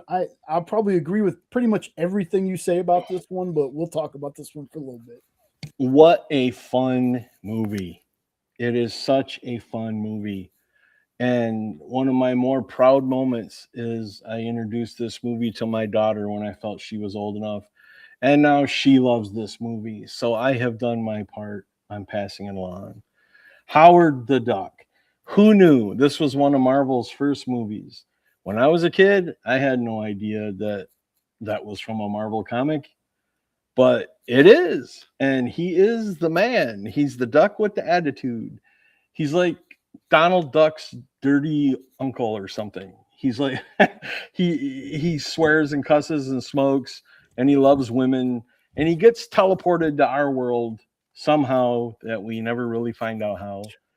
And he has to survive in our world, knowing nothing about our world and being the only talking duck. And it is fantastic. And what's the name of the actress? Leah Thompson. Leah Thompson, yes. He hooks up with Leah Thompson and her band, and they become like best buds. And they go on an adventure together, which includes Ferris Bueller's Principal. I'm so bad with names. What's his Jeffrey name? Oh my goodness. I know it's Jeffrey. Well, anyway, it's the guy that plays Ferris Bueller's Principal. And I love everything that man's in. And he's involved in this as a scientist who ends up getting possessed by an alien and then going to war with Howard. Is it ridiculous? Maybe, but it's ridiculous in a good way. I absolutely loved this movie when I first saw it as a teenager. I still love it today. I still watch it on occasion, and I don't care what anybody says about it. This was Marvel's first kick-ass movie, in my opinion.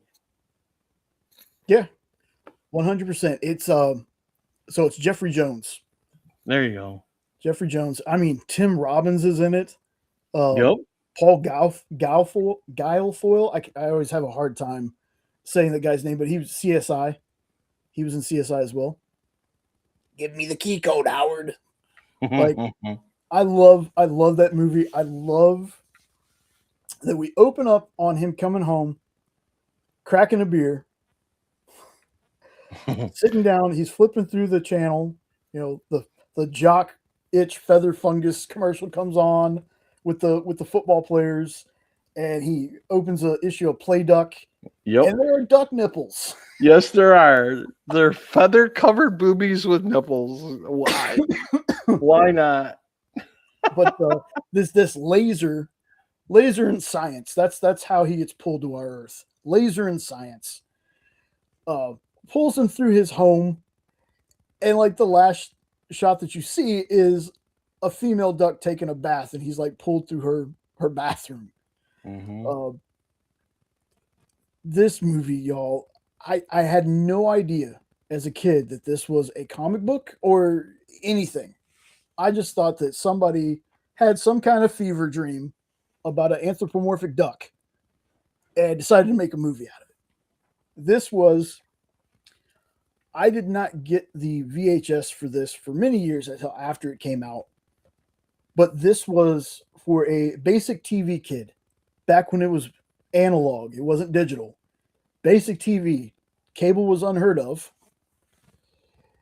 Yeah, you're not wrong. Yeah, you're not wrong about that at all, Phable. And George Lucas helped do this movie too. Yeah, but this was Channel 39, sometimes Channel 13, wherever they decided to bounce it to. This was a movie that as soon as I saw the opening credits, or if I popped in 30 minutes into the movie, I sat there just like Back to the Future, watch the whole thing. Even when I owned it, if it was on TV, I watched it. Yep. There's so many good one-liners. There's so many sight gags. The funniest one for me is when Leia Thompson decides she's going to mess with Howard. And she gets a little too seductive with him, just messing with him, though. And the feathers on top of his head stick straight up. I never wanted to be a duck before in my life until that scene. 100%. Bring it on. Bring it on, note. Make sure I unmute him. There we go. Yeah. I just, the fact, no, you're good. The fact that there are people that are like, this movie is garbage and whatever, you just don't like fun is the problem. Yep. You don't like fun. And that's exactly 100%. what this movie is. 100%. This is not an Emmy or whatever award-winning movie. This wasn't like a $1 trillion franchise. This is just a movie you watch because it's fun. The whole diner scene right before the doc really gets taken over, when he's just kicking the crap out of all the truckers there. One of my favorite parts. And of course, I would be very remiss if I didn't say the end when they have the concert. Oh yeah. What a way to end this movie. Like it was perfect, a perfect ending. I was hoping a couple years ago when Hulu was still Hulu, and before all this stuff happened with Disney buying all these different places, the TV people and the movie people from Marvel just for some reason couldn't get along. Hulu was supposed to be doing a Howard the Duck show, a Robbie Reyes Ghost Rider. They ended up doing a Hellstrom. They did a MODOK, but they never got to do Howard the Duck because before they could do anything, everything got canceled. I hope we get a new Howard the Duck show or something. I know that if they do though, don't change it too much. Well, don't CGI the crap out of it because that's what makes this movie so beautiful. Well, Howard the Duck's already CGI in the Marvel universe. Yeah, I know. I mean, I think Seth Green does a great job, given what he's given. We haven't seen, Howard a whole lot. He's mid credits, or he's a quick scene in one of the Guardians movies. He is in Endgame. You see him for like half a second in Endgame. And Sean, you know how I feel about Real Genius. That's one of my favorite damn movies. I love Real Genius, especially, Tears for Fears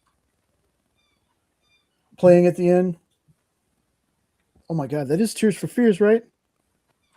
Now, I said that with such confidence, and now I'm doubting myself. Everybody wants to rule the world. That was Tears for Fears, wasn't it? You're talking to a metalhead here. I can't help you. Yeah. Hold, please, y'all. I said that was. Nope says you're right. Okay, thank you. My goodness, like I had so much confidence when I said it, and then all of a sudden my brain's like, I don't think that's right, Jay. Okay. Yeah. Love Real Genius. And this has such a catchy theme song that they do at the end too. Yes, the concert, man. The concert. It's such a great. It's such a great movie, and dude, Phable, yes. Again, every time this came on TV, because there was a time, basic television folks, when you finally got a movie on there, they played the hell out of that movie. Yep. You had it at least once a week. Might have been on a different channel sometimes, but you had it on there. Once a movie was made for out there for TV watching, yeah, it was out there a lot. The Saturday mornings or Saturday night special feature, stuff like that. Yeah. But I love this movie. Like I said, as soon as I was waiting for Phable, I was like, you know what? As soon as I see Phable in the chat, we're going to jump to this movie because I know Phable loves this movie too. So. Ooh, Howard. My goodness. But Ed said it best, and I'll repeat what he said. I never wanted to be a duck so much in my life after watching this movie. Yep. Quack-a-doodle. Oh, you betcha. Goodness. It kind of gives you a complex when you watch Back to the Future after that. Yeah. Yeah. It's like, man, Leah's into a lot of weird stuff. She's got some kinks, man. Yeah. No shame. No shame. Doc to her own son. Wow. Again, though, okay, just want to point this out, folks. I didn't even think about it that way when I was a kid watching that movie. But at the same time, my thought was, she doesn't know it's her son. You know what I can't stop thinking about? How his dad doesn't wonder why they have a kid that looks like a guy that he used to see in high school. Wouldn't that make you wonder if there was some affairs going on? Exactly. Yes. Trust me, folks. As someone who loves Back to the Future lately? As someone who loves Back to the Future, loves all three of them, I think that's one of those trilogies where, yeah, it is hell of a drug. That's one of those trilogies where all the movies are great. It's not without its issues. It's not without its plot holes. It's not without, its problems. But still, Back to the Future, the 80s, man. I know there's people that the 80s weren't that great. I don't know, man. We got some great movies. It's that like the Luke and Leia. Yeah, a little bit. 80s a little bit. Stacked. I said the 80s are stacked if you want to look at it as a collective group of movies. It's stacked. Yes, 100%. And Luke and Leia, I think now Star Wars fans, please correct me, but was that the original plan, was to have them be twins?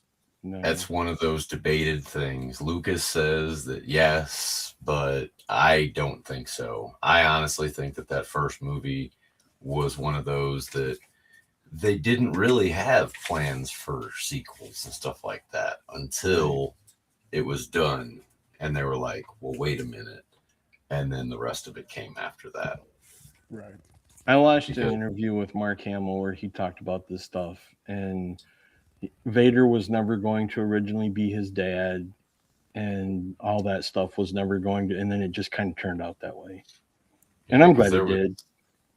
There was something to do with some news article that David Prowse did an interview with somebody, and they said something about Vader being like a dad to a character or something like that, hinting towards it, and he didn't dismiss it or something, and that kind of steered things one way or the other.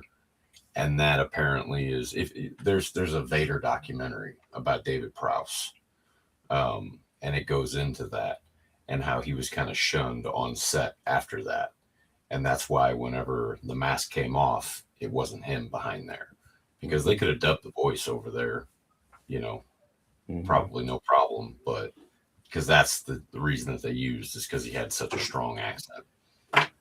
And according to Mark, the original idea was that in the end, you were going to find out that Obi-Wan was actually the bad guy. And that's where they flipped the script. And, you know, when he said Obi-Wan killed your father, I'm your father, that was never in the original. They were going to have Obi-Wan be the one that turned bad. And I'm so glad they didn't, because the way they did it was just perfect. Yeah, because how could you do that? That'd be a weird twist after a twist after a twist. But then again, you know, if it would have been that way, I'm sure we would have been talking differently if this would have been the supposed path. You mean like God, Jar Jar being the Sith Lord? Right. That I should have believed happened. that for a while. That would have been great. Yeah, that should have happened. Jar Jar should have never happened. No, but shout out to the actor. I can go back and forth on that one because I was a kid when he was around, so he didn't bother me. And then later, after you see everybody else hating on it, but also too, you get older and you go, wow, okay, I can definitely see how this character could be fucking annoying. Yeah, but shout out the poor actor. Like, he thought he was gonna be like the next big great thing in Star Wars, and he got so bad. He got his redemption though. He did, and that's what I'm happy to see. Like, we're talking, this guy was thinking about self-deletion because he got so much crap for this role. How did he get his redemption? What happened? Mandalorian? Season 3 or 2 or 3. Whenever they start getting into Grogu's backstory. Ahmed Best is the actor's name, I believe. Yeah, he ends up showing up as a Jedi, I think. Mm-hmm. Oh, okay. See, I didn't know that. I didn't even know who played him. So. Yeah. Oh, my chat's all freaking weird here. Let me stretch it out just a little bit. There we go. For sure. And let's see.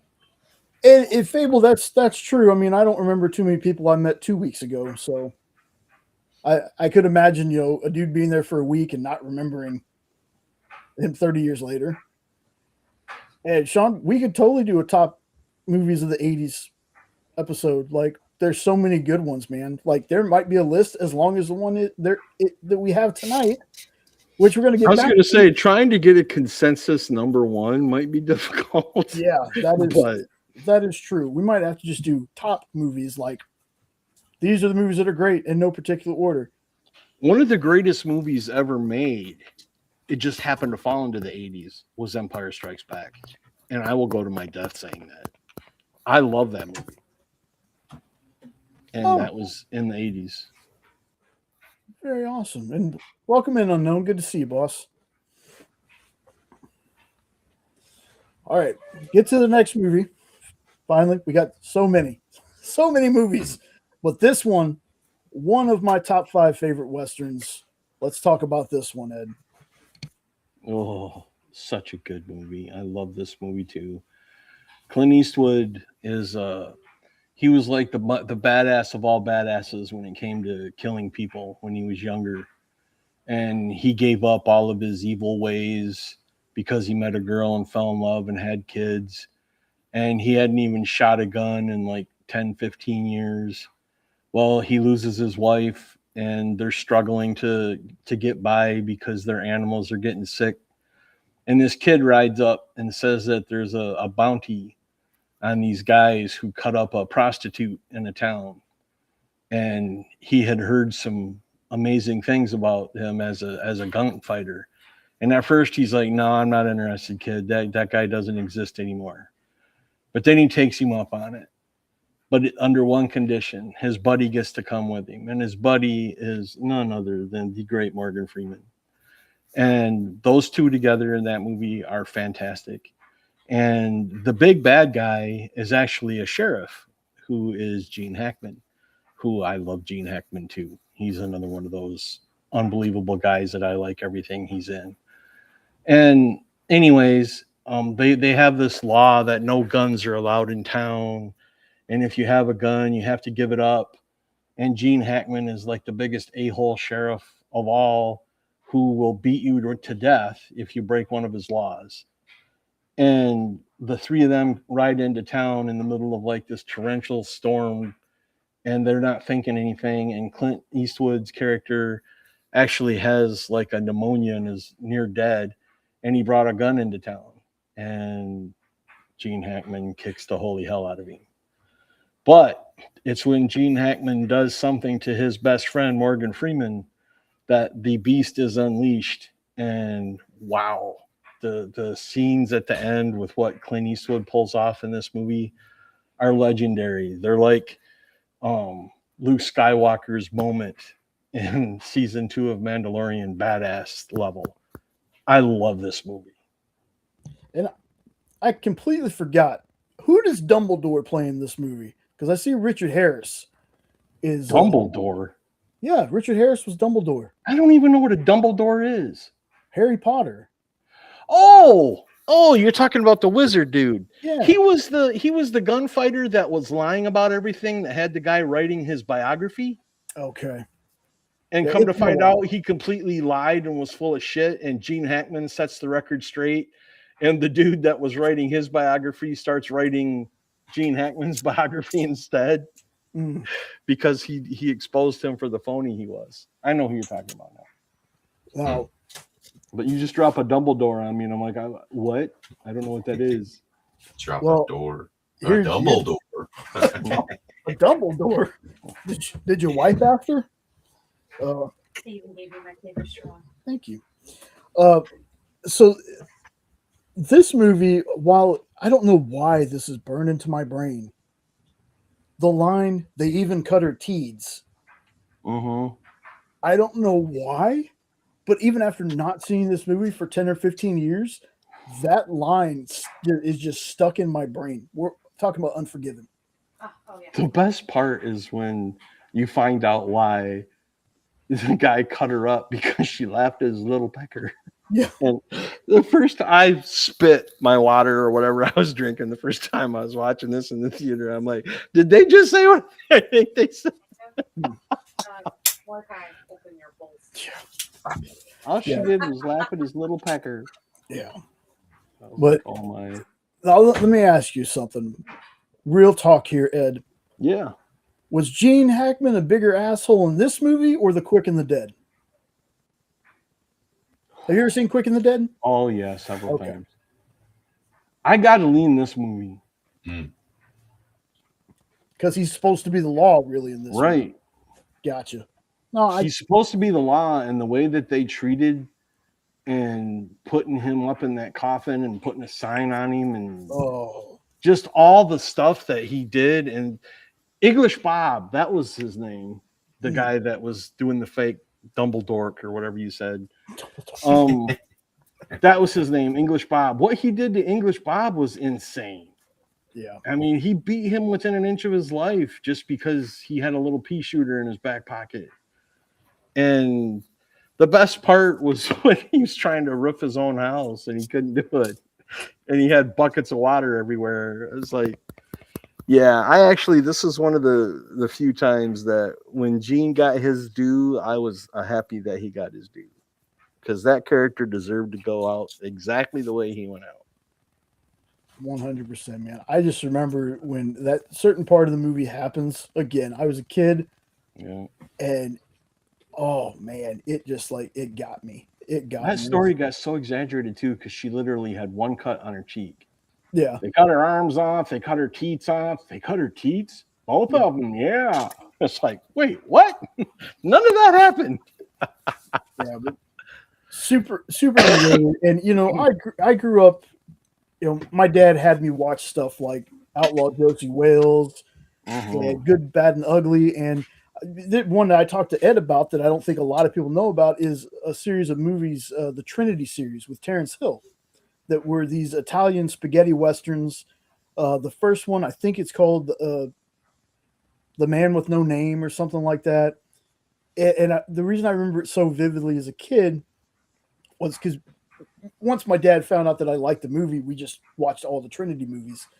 But you had this, Terrence Hill played this gunfighter who he's in a saloon and he gets a plate of beans. That's it. Beans and like a biscuit or something. He's eating these beans and some guy comes in to mess with him, and it does this sped up thing where Terrence Hill doesn't have a gun, but he keeps slapping the guy and taking his own gun out of his holster. Like, that's the scene that sticks out in my mind. But check out the underrated. Not a lot of people know about it. It's the Trinity series with Terrence Hill. There's like 3 or 4 movies. But that Quick and the Dead to me is an underrated movie. It's a little cartoony in parts, but still a really Sharon good movie. Stone's in there, right? Yep. Yep. Sharon Stone, Russell Crowe, Leonardo DiCaprio, Lance Hendrickson is in it. Fantastic. So, see, now I got my exposure to westerns with the Duke, because the Duke was idolized in our house. There was John Wayne clocks and pictures and stuff all over. And, you know, since it was my dad's hero, he was my hero too.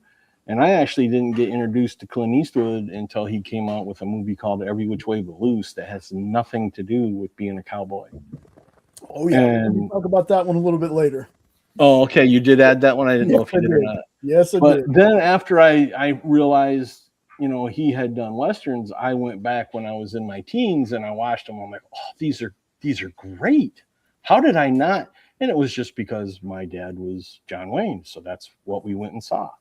I got you. And I can't remember if I've already said the name of it, but there's one where Clint Eastwood, I want to say it's Outlaw Josie Wales, but I get all of them mixed up. He beats the crap out of people with an axe handle. Yes, I think that's the right one. Okay. Yeah, that's one of my favorites that he's ever done is that one. Plus, you know, Unforgiven, again, underrated. Hang 'em High. Oh, yeah. So many good ones. There's a lot of them. Like, I know that there's a lot of people out there that don't like Westerns, and I understand that, but there's one, and it's not on the list, kind of like it's not even honorable mention because this movie was fire. Tombstone. Tombstone is the Western that I show people when they tell me they don't like Westerns. It's Tombstone. To me, that is my favorite Val Kilmer role of all time. I love Real Genius, but for me, his performance in Tombstone just killed it. So this next movie is one that, again, it's The Wild Bunch is another good Western. If nobody's seen it. Oh my goodness. That's a good call, man. What did he say? The Wild Bunch. The Wild Bunch. I don't think I've seen that one. Yeah, we've talked about it, Eddie, and okay. We've come to the same conclusion. That was one of my grandpa's favorite movies. Oh, okay. Next, Full Metal Jacket. These are his top 2. I like Full Metal Jacket, but I like the first half of the movie a little more than I like the last half. I don't know what it is about the boot camp, but the boot camp part is my favorite part of that movie. Well, that's everybody's favorite part. Come on. And to think that was D'Onofrio, I didn't even put that together. And I was watching Daredevil. What's sad is, so Vincent D'Onofrio in Adventures in Babysitting, when he comes down, the little girl thinks he's Thor. He gained weight to play that role in Full Metal Jacket, and it took forever, and he could never get all the weight back off after that movie. A little bit unknown. It's basically 4 guys go down and they get caught up in, Mexican gang kind of thing, to where they're trying to leave, and then I think one of their guys gets beat up real bad, and then it turns into a revenge or avenging their friend kind of story. And it's good because, it's not one of those movies where it has like a super happy ending or nothing, but it's still got a good ending. If you want a movie like Young Guns, Unknown, and you've never seen it, try The Cowboys with John Wayne. It's one of his last movies when he's older. And if you like the Young Guns, I guarantee you'll like The Cowboys. If Phable, Young Guns isn't on the list, but it definitely is an honorable mention. They've also been talking about doing a newer Young Guns. Lou Diamond Phillips has been talking about them doing that, but Young Guns is, oh my goodness. Young Guns, hey, I'll make you famous. Well, you got to remember too that our list was movies that are underappreciated, and everybody watched Young Guns. Yeah. So that's why we didn't even think to put that in. But that is an honorable mention though, because Young Guns is fantastic. Both of them. Reminds me of Tremors, Kevin Bacon. There you go. That's a good one. Tremors is another, not on Tremors. this list, but definitely. Yeah. There's like 7 of those freaking movies or more. Mm-hmm. They even actually sell it as a set now. Goodness. I have it. Please tell me it's shaped like a worm. No, it's just a regular old DVD case, nothing special. So this Yeah, next 7 one is movies. one that once again, Ed, I'd never heard of it, but it stars people. Hey, Blazing Saddles is one of my favorite. I know it's not technically a Western, but I love Blazing Saddles. Oh, that's a great comedy. But this one right here, Ed, it stars 2 of my favorite. Luke and Bo Duke are in this movie, I believe. Yep, they are. This is a very unpopular movie that hardly anyone's ever heard of, and it's one of my favorite Christmas movies. And one of the reasons why is it was after the Dukes of Hazzard had broke up, and all you were hearing about in Hollywood on the news, because you got to remember there wasn't the internet then, was how they hated each other and they were fighting over this and fighting over that and yada, yada, yada, yada, yada. And then lo and behold, they reunite to do this movie together where they play brothers. And the whole premise of the movie is they're 2 brothers that hate each other and haven't talked in years, which is similar to what the story was with the Dukes. And they have to learn to get along to get a semi full of toys up to a city in Alaska in time for Christmas, because the city is going bankrupt and everybody's afraid that they're going to have to all move away and they're never going to see anybody again. And the guy that has them drive the truck up there promised them one last great Christmas. So he promised them that truck of toys. But then he has a heart attack and isn't able to take the toys himself. So he calls on, I'm going to call him Bo and Luke just because I'm going to call him Bo and Luke, to take them up there together. And how they are together and how they start off fighting and how they end up bonding and the final way that the story ends. It's just a really good, feel-good Christmas movie that if you like the Dukes of Hazzard, you'll really like this movie. Awesome. I'm eventually going to watch this because I was the kid that if it wasn't Superman I was watching, it was the Dukes of Hazzard. Mm-hmm. As soon as that theme's on, just a good old boys. Every time I'd be running, my grandparents would tell me, because I don't remember this part of it. I'd be in my little diaper running down the hallway. I gotta watch the Dukes. I gotta watch the Dukes is what I would yell all the way down the hallway. Yep. Love that show. And Posse is now on my list, Phable, because I've heard of that movie but never watched it. So this next one, to me, Jenna and I took a shot on this because it looked interesting. Ended up loving it. It is Scout's Guide to the Zombie Apocalypse. I love this freaking movie. So This is fairly recent, isn't it? Well, or less than 10 years? Yeah, it's less than 10 years. I can't remember exactly. Okay. But this was before, the Ready Player One did? Yeah. Ty Sheridan. Young Cyclops and the newer ones. Yep. So it's we got Ty Sheridan before he really blew up. Logan Miller, who was the voice of Nova in Ultimate Spider-Man. And then there's another guy named Joey Morgan who plays let's see who on the cover, he's next to the deer head. His name's Augie in this, and he actually passed away not too long ago.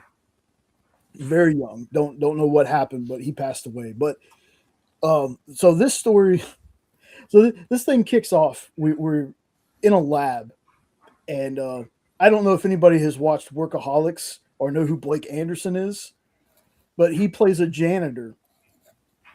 Thank you. 2015, really? My goodness. Wow. So,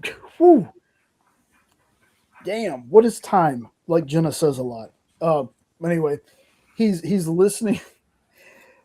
It cracks me up. The opening of this is he's a janitor in this facility, and he's listening to Black Widow by Rita Ora. So we hear the song playing, and he's like clapping along to it. He's lip syncing it, and then we cut to he's actually singing it, and it's terrible. But he accidentally triggers this zombie outbreak, and this zombie escapes from the facility and goes to this town. We got these three friends here: Ben, Carter, and Augie. They're scouts. They've been scouts and best friends for a long time. And while all this is happening, they're out on what is supposed to be their final camp out as scouts, because Ben and Carter are kind of ready to quit. They feel like, we're teenagers and we're Boy Scouts still, they're high school, stuff like that. It's not cool anymore. But, Augie still wants to be a scout. He still believes in the scouts. Well, they end up going back into town, trying to get into this party. And when they show up, the building is wrecked. There's just bodies and blood everywhere. And then they encounter the zombies. They end up going into the strip club, because Carter's kind of like the typical, I want to say 80s horny guy, but it's 2015, but he's that guy. So he's like, hey, the bouncer isn't at the door. Let's go into the strip club. They get into the strip club, and they find out why the bouncer's not there. When a stripper comes out, starts dancing for him, and tries to eat his face. So there's a waitress that works there that earlier in the movie I think buys them beer or something, but she's the only one that survives this murder zombie spree in the strip club. So they team up, and it's weird to say this, but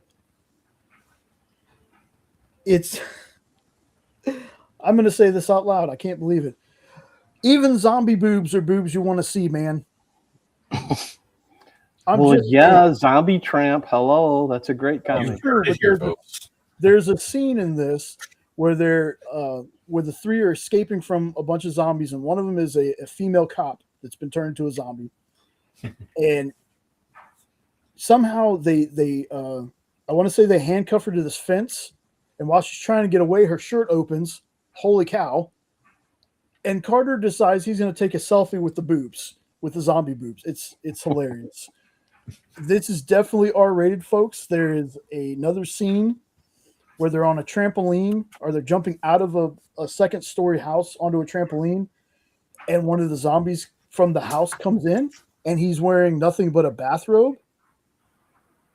Oh, I didn't read that part. Man, terrible, because he's great in this movie. But when a zombie comes in, and when one of the guys hits the trampoline, he bounces back up, and he's reaching out to grab something, and he grabs zombie peen. And full weight of a human body on a zombie peen, you can kind of guess what happens after that. The movie is, to me, it was hilarious. It's so underrated. I don't think enough people watch this movie. Yeah, it's tropey. Yeah, it's got the typical hero, heroes stepping up, save the day kind of thing, but it's so funny. It's such a good movie. And when the scouts use their survival skills, when they get into a hardware store and just build all kinds of weapons, one of my favorite parts of the movie. This might be a mystery movie that I've been trying to remember that I saw and could not remember to see it again. And I'll know if you answer yes to this question. Is this the movie where the animals can become zombies too, and there's a zombie deer? Zombie deer and a zombie cat. Yes, this is the movie. Okay, thank you. I saw this movie once, and I couldn't remember the title to ever watch it again. And I remembered laughing my ass off. And whenever I've asked any of my other horror buddies, do you guys ever see a zombie movie where a deer had zombies or a deer became a zombie and it was a comedy thing, and they looked at me like I had three heads? So thank you. You solved a riddle for me. This is the movie. Awesome. And again, folks, it's not going to win any awards, but man, this is such a fun movie. There's this one and another one on my list that I will watch back to back. But this one right here, folks, if you've never watched Scout's Guide to the Zombie Apocalypse, please do come back here. Let me know what you thought about it. I'm trying to get more people into this one. I know it's an older movie. It's 11 years old, but Oh my God, he's calling 2015 an older movie. Just shooting down. hey, man. Here, I was saying it was more recent. Thank you, Nope. Yeah. But check this one out. It's so good. And like I said, this was before Ty Sheridan became a big, big star. So let's see now. I think, hey, look, we finally got one. Nope. Tell me about this one, man. I've never seen it. Never ever. Nope. Really? Or have I? Oh, wow. Okay. So this is kind of 2D and 3D animation, and they actually do it really well. And in some parts, they could have worked on it more, but whatever. So you have these, they're called the Dredge, right? And that's that blue ship right there that's shooting down. And they're basically visually description, Eddie, they look like Protoss, but they actually look like the aliens from Independence Day, to tell you the truth, but just pure energy. So they take out the Earth, but while the Earth is getting ready to be blown up, there's a big ship called the Titan that manages to make it off world, and it's the only hope that mankind has to have a home again, because there's basically no hope for the Earth as it is, because they know that these guys are coming. So they launch this ship, Dredge blow up the Earth. Now humans have been scattered for the past 15 years, and then the story picks up, and you got the main guy there, who's played by Matt Damon, does the voice acting for him.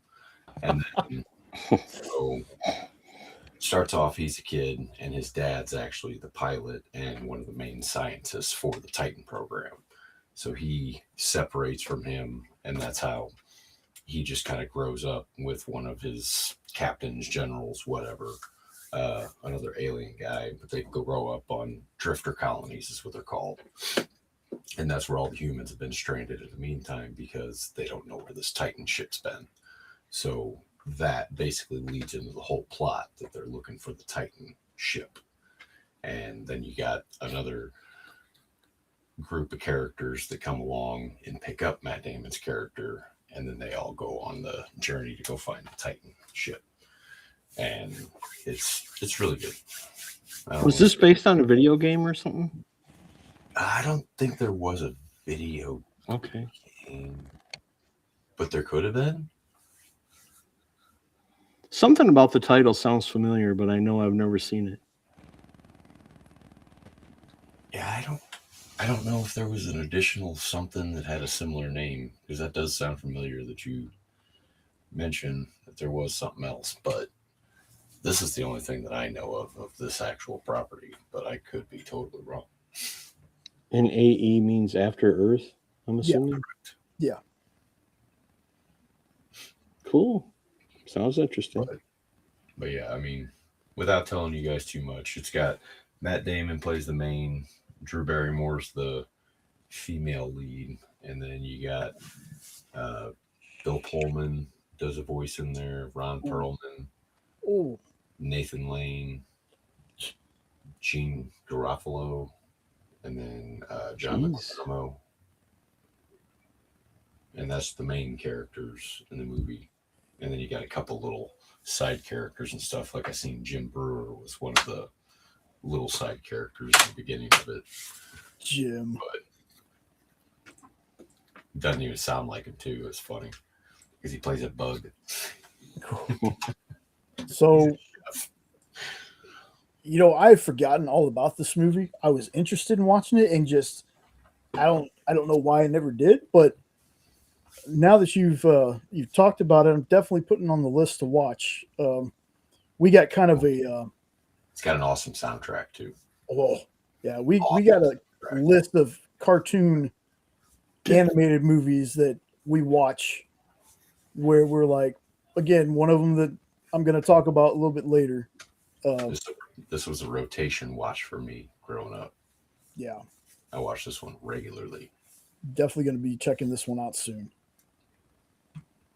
So we're going to get back to comics because I'm really excited to hear Ed talk about this one. This one looked really cute. Tell me about it, Ed. It's my pick of the week. Believe it or not, it's my pick of the week. There are no words in this comic. None.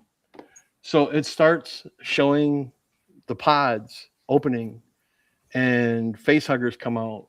But one has these happy cartoon eyes and a big old smile on his face, kind of like what you see there. And he's the friendliest facehugger. And he's running around this house and he finds a picture of this couple together. And his little tail forms like a heart. And he smiles and you can just, he's so... And then he finds the people sitting on the floor with two other facehuggers already on them doing what facehuggers do. Well, this guy jumps up on their head and he's like hugging them and cuddling with them. And then the alien bursts out of their stomach and it like ruins him. He lost his new friends and he's just, so depressed. And he jumps down and he like runs out, and that's pretty much where they end the issue.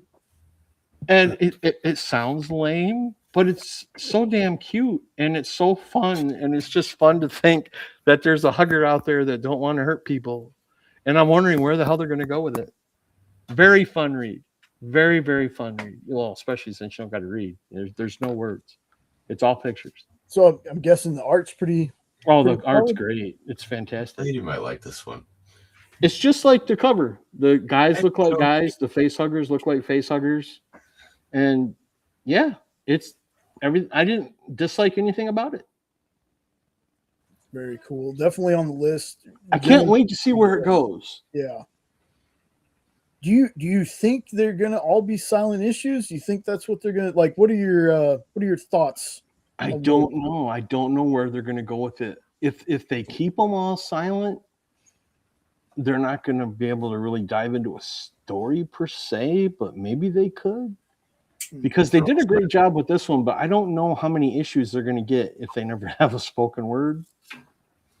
But yeah, I believe it's digital only. I think that's what the Infinity comic means. Yes, pay no mind to the bottom thing, folks. These are just pictures.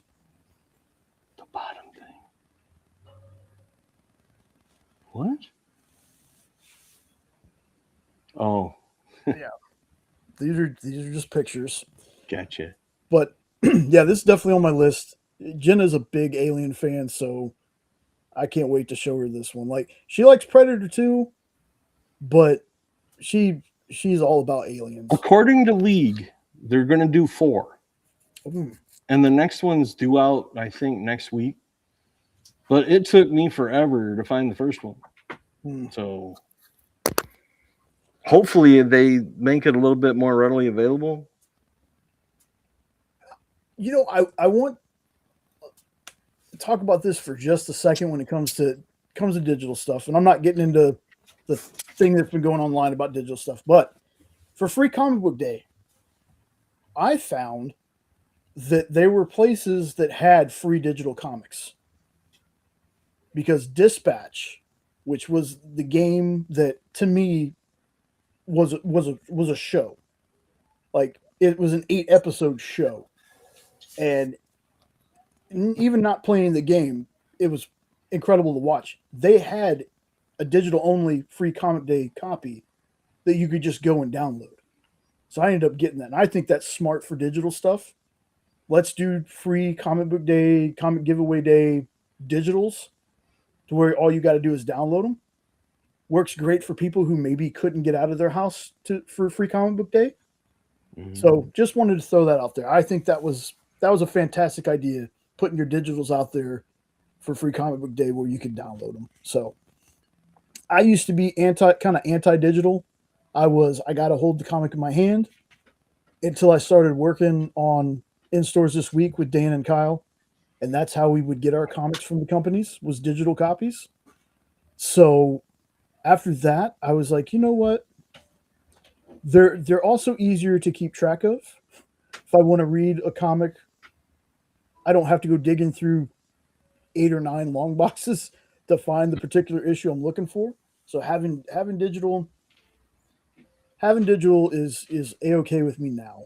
So, but Free Comic Book Day digital comics is a fantastic idea, and I wish we could have more. I wish there was a way that stores could sell, digital copy. I don't know how that would work other than giving you a card or something.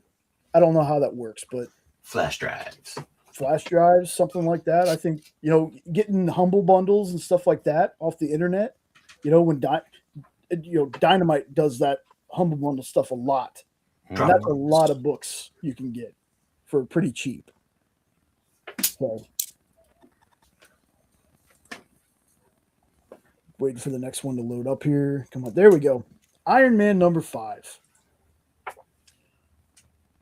Gotta say this again. Thank you, Henri Compen, for telling me to read this book. I told Henri about, hey man, you really need to read issue, I think 47 and 48 of Batman Superman World's Finest. He ended up loving it.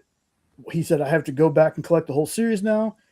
He mentioned to me that I should read Iron Man, this new run of Iron Man. 5 issues in, and I'm still digging this book. Tony, in this one, has been a cross between the old cartoon Tony Stark and Robert Downey Jr. I still get that RDJ feel. He's witty and a genius, but he still has a lot of heart. He's cocky, but he still wants to do the right thing.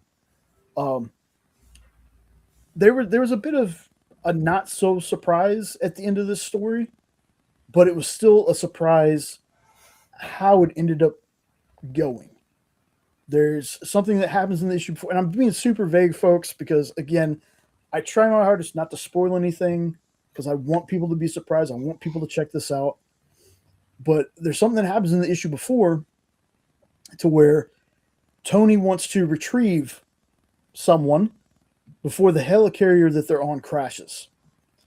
But one of the villains in this kind of has a change of heart and stops him from doing it by basically saving Tony. Like, Tony is forcefully saved, but still saved.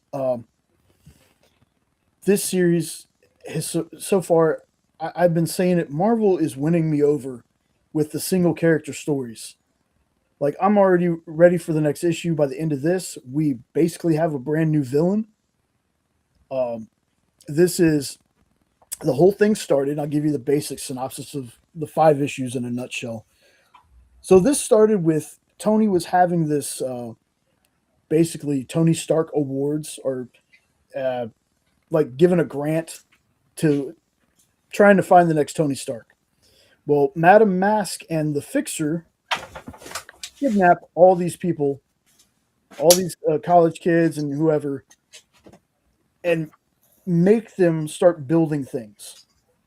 And Tony goes to the helicarrier where they're being held captive to try to save them. He ends up getting captured himself.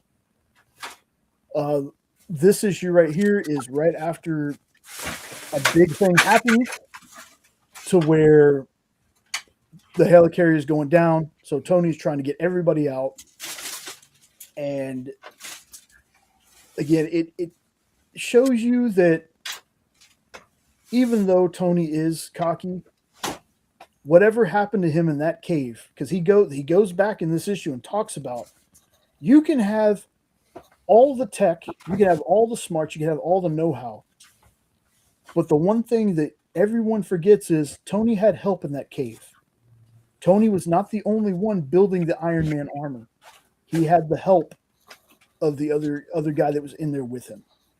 And he tells people that all the time. He's like, everyone thinks that I built this by myself. No, I had help. So he goes, this is the person that changed my perspective. This is the person that took me from the warmonger that I used to be. This is the person that helped me want to be a better person. And it happens in this issue. I know that Henri, on his comic mukbang show that he does where he reviews books, I know he talked about this, and he's not too wild about the covers. I think the cover's fine. But it's the story inside that counts.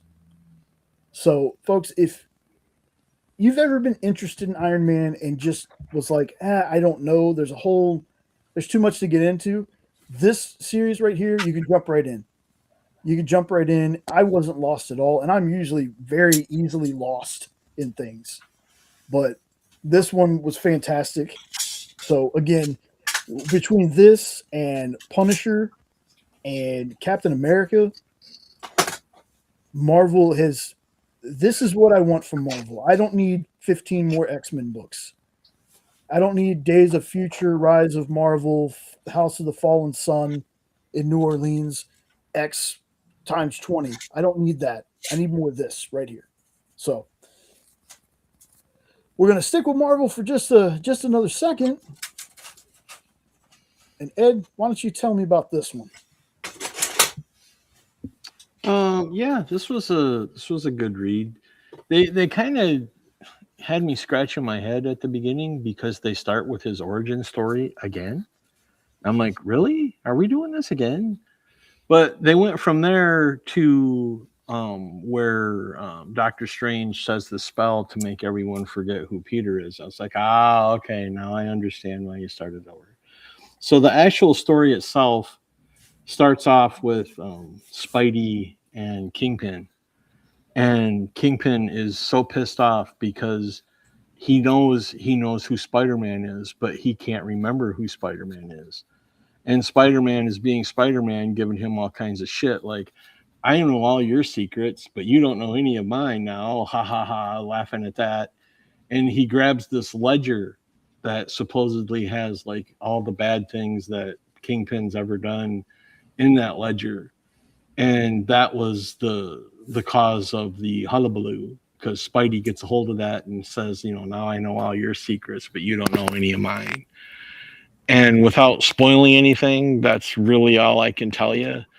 But it looks interesting. I'm wondering, did they just do that to prepare people for the Spider-Man movie where everyone forgot Peter? Or are they just doing this as like a side story, including that? Does that mean maybe we'll see the Kingpin in the Spidey movie? I don't know. But it'll be interesting to see where they go with it. There was another Spider-Man book that came out this week too, but I didn't get that one. That was also called Brand New Day, but it wasn't Spectacular Spider-Man. So I'm kind of curious if they did the same thing with that one. Interesting. There's two things in the comic book movie sphere that I've been wanting them to do for a long time. One, bring back comics that are based on your movie, or you don't have to spoil your movie with them, but make them a little more connected, because there's nothing more disheartening than especially for newer readers, maybe there's a movie or show out there that was so good to someone that they're like, I'm not usually a comic person, but now I want to go to the shop and buy a comic about this. I want to learn everything about this character. And then you get there, pick up the comic, and it has nothing to do with what you just watched. Yep. I know that there's taking liberties. I know that there's, making it interesting. It's a different medium, but I would love for them to bring those back, because I'm pretty sure I have some based off the movie comics of certain things in my collection somewhere. There's that, and bring back the movie, the games. I don't know where it is, but for GameCube, I had Spider-Man, the movie, the game, that had Bruce Campbell's voice, Tobey Maguire, had most of the cast voicing the character. I wore that game out on GameCube. I love that. And I was hoping, once we got Deadpool, we would have a Deadpool movie, the game kind of thing, because the Deadpool game that came out, love it, but it only got the one. And after the game was done, the studio went out of business. So we never got a sequel to it. But the Deadpool game, fantastic. I want more the movie, the game games. Yep, and Sean, nail on the head right there, brother. We talked about Gears a little bit earlier. Gears being one of my favorite things ever, a game that I never thought I would ever be interested in.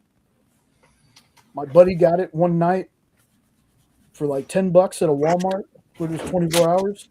He was playing it. I was like, it looks cool. He had to go to the bathroom, handed me the controller. I played it, been hooked ever since. When I found out there were books, started buying the books. When I found out comics, bought the comics, like everything about it. And they really do bridge the gap between games with those books. So yeah, that's a great example. But I wish they'd bring that back for movies. You know, we want folks to be interested. We want to try to pull those movie folks into the comic spirit because we need more people into comics. If comics are going to survive, I'm not a doomsayer. I'm not the one going, "Oh, comics are dead, because I don't believe they are. But we do need to bring new readers and more readers in the comics to keep them thriving. And that's why they should relate the comics to the movies everybody's watching. Yep. I mean, DC blew a golden opportunity because having a 5-year lag between the Batman and its sequel, they could have had a comic run on that. Yep. To keep people interested, keep people excited. They could have had parts of the Penguin in on that, you know, and they just nothing. And it's like, man, that's really disappointing because if you make somebody wait 5 years, you give them a comic to read. Maybe that'll get them hooked on comics. But whatever. I'm preaching to the choir. I'm 1,000% behind you on that, man. 1,000%. I did hear though there's rumors that there's going to be a Penguin season 2. I heard that too, yeah. So we'll see. All right, next one up is me. It's another book. It's another single character book that I never knew. Like I know of Firestorm, I knew of the character, but this is another somewhat flashback issue. So I read like 2 issues that were kind of flashback issues. If you read issue 1, this one kind of shows you what's going on in Firestorm's mind. Issue 1 was fantastic. What an opening issue. Again, that next level little moniker they have, they're not lying. These books have been next level. I'm not going to go too much into this one though. This one did leave me with more questions than answers. And I know usually when people say a phrase like that, it's bad, but it's not in this case. There are so many questions because of the flashback to kind of show you what is actually going on in Firestorm's mind. And I say Firestorm, not the character names, not Stein or Ronnie Raymond, just Firestorm's mind. And when you read the book, that might make a little more sense to you. So I really learned about Firestorm through the Flash TV show. You had Robbie Amell, who is Stephen Amell's cousin, not his brother, like a lot of people think. Mm-hmm. But Robbie Amell and Martin Gruber, I believe, is the actor's name, playing Professor Stein and Ronnie Raymond. And loved it. Like, this book has got me so interested in the character more than I ever have been. It's another banger from DC, y'all. So check this one out. And I will say the first 2 issues are great, but at the end of this one is where I got to see the little sneak peek of Absolute Green Arrow. Man, I cannot wait until our pre-orders that Sean got us come in. Sean ordered us our basic logo cover, and the A cover is what I usually get. I think that's what I got this time. But we'll have the logo covers and whatever cover he got. That story looks like it's going to be a much different take on Green Arrow than we've seen before. Definitely had a very assassin / not exactly horror vibe. I can't, maybe slasher a little bit. But it's just it had me hooked after those couple of pages. So it feels like it's going to be a story none of us are expecting. And Sean shared this with me earlier. it's actually surpassed Absolute Batman #1 in pre-orders. So people are excited for that Absolute Green Arrow, and I need to go back and read Absolute Evil, I think, because that shows you what happens to Oliver Queen, because this character apparently is not Oliver Queen Green Arrow. So I know that we're supposed to also be getting Absolute Black Canary, but I don't think the Absolute Black Canary, since they're introducing her as Absolute Black Canary, I don't think she's going to be like Absolute Arrow. But I'm excited to figure out what the hell is going on in that book. But yeah, so hopefully people pre-ordered that, or they're going to be on the lookout for it so they can read it. I have not been let down yet by a lot of these DC books coming out now. And again, Firestorm. Firestorm is not a character that I thought that I would be like, man, I can't wait for the next issue. Now, again, I need to go back and read some old Firestorm. But even without doing that, I got the basic, little kind of, down low on them. So I'm super excited for this book. So we are going to do one more little review, and then we're going to take a little bit of a break, give everybody a chance. I've been sitting in this chair for a long time. I need to get up and walk around, give everybody a little bit of break. But we're going to do one more. We're switching back to movies.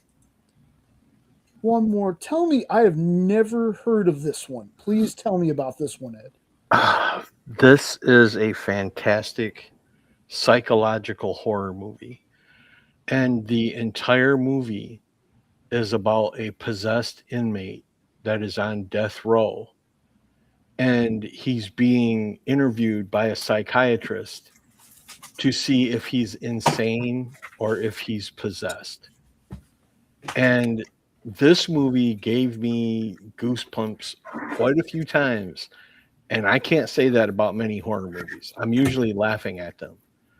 But this one, it is just, they did it right. They don't have any craziness with heads spinning around and stuff like that. It's just what he says and does. It just creeps you out to your bone.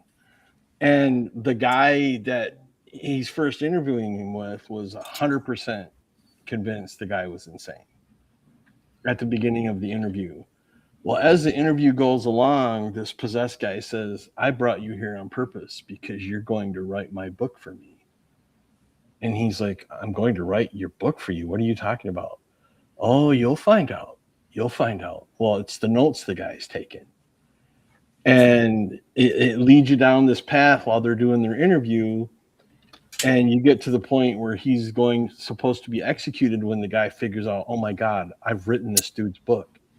It's everything that he said to be. He's not insane. And I don't want to say much more because I want people to enjoy watching this movie, but it got very little theater play. It flew under the radar, but the guy that played, let me look it up real quick because I never remember his name. The guy that played the possessed dude should have gotten an Oscar because he has the tics and the facial expressions that he makes you, Sean Patrick Flannery. Oh, okay. He makes you believe that he is really possessed because he has these tics and a thing that he does with his mouth and the things he does with his eyes that let you know that this isn't a human you're talking to here. And how this guy didn't win an award and how this movie didn't blow up, I have no idea. But it came out in 2023. And if I asked 10 people about it, maybe one saw it and one's heard of it. Yeah. But this is a fan-damtastic movie. This guy, his acting is off the chart. I wish I could say the same thing about the psychiatrist. He's a little lame. But Sean Patrick Flannery hit a freaking grand slam as the possessed guy. And then the ending, wow. Just wow. And that's all I'm going to say about it. Very nice. So I'm gonna bring us all back on screen real fast. That's my giving Nope a not springing it on Nope, so he's not like, what's going on? Huddle up, huddle up. But we're gonna take a break for just a little bit, folks. Like I said, I've been sitting in this chair for much longer than I should be when I'm not working. So I need to get up and walk around, as you know. And in the words of Forrest Gump, I gotta go pay. So hang out, folks.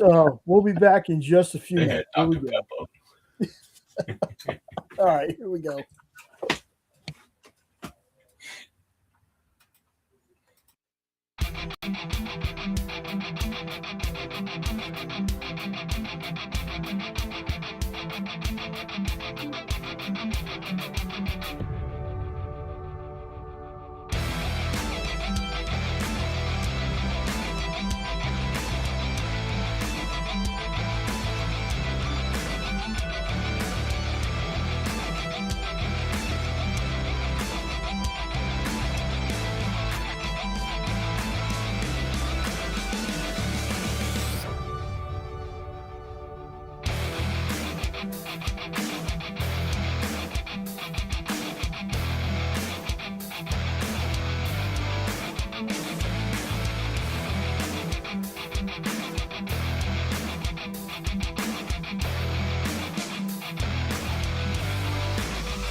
Welcome back, everyone.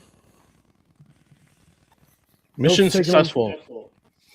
That's good to hear. Good to hear. Nope, probably needed a little bit of a longer break, and it's totally fine. We're going to move right along here to another one that I can't believe that there was somebody else here that knew about this one. And I was so happy. Oh, Robert God, yeah. The opera. Heck yeah, man. I love this movie. You want to do it? I can go a little bit on this one because, again, a lot of these movies, it's been forever since I've seen them, but this is exactly what you would think it would be with Robert Englund. Mm-hmm. This is a horror version of Phantom of the Opera, and it gets messy. It gets messy. The one that I think the one like kill that really stands out in my mind, if I remember this correctly, is there's a bathhouse scene or a steam room. Yep. And homie just slices somebody up. I've watched a lot of different interpretations of Phantom of the Opera over the years. There was a made for TV movie, I think, called Phantom of the Mall, Eric's Revenge. There was another one that, I mean, they didn't flat out say it was supposed to be Phantom of the Opera, but it was another mall one, but I can't remember the freaking name of it. It had, oh my goodness. I'm going to blank on it. I'll end up looking it up when I can look it up if you give me a little more to go on. So it was like Phantom of something about sunset. It had the Phantom quote unquote guy had like a weird helmet that he wore. I'm trying to remember this movie. Do you remember any actor? Oh, Phantom of the Opera, Sunset Boulevard? Maybe. That came up. Phantom of the Paradise. Oh, yeah. That's the next one. Yeah. Phantom of the Paradise. Phantom of the Paradise. It had Paul Williams. Paul Williams was in it.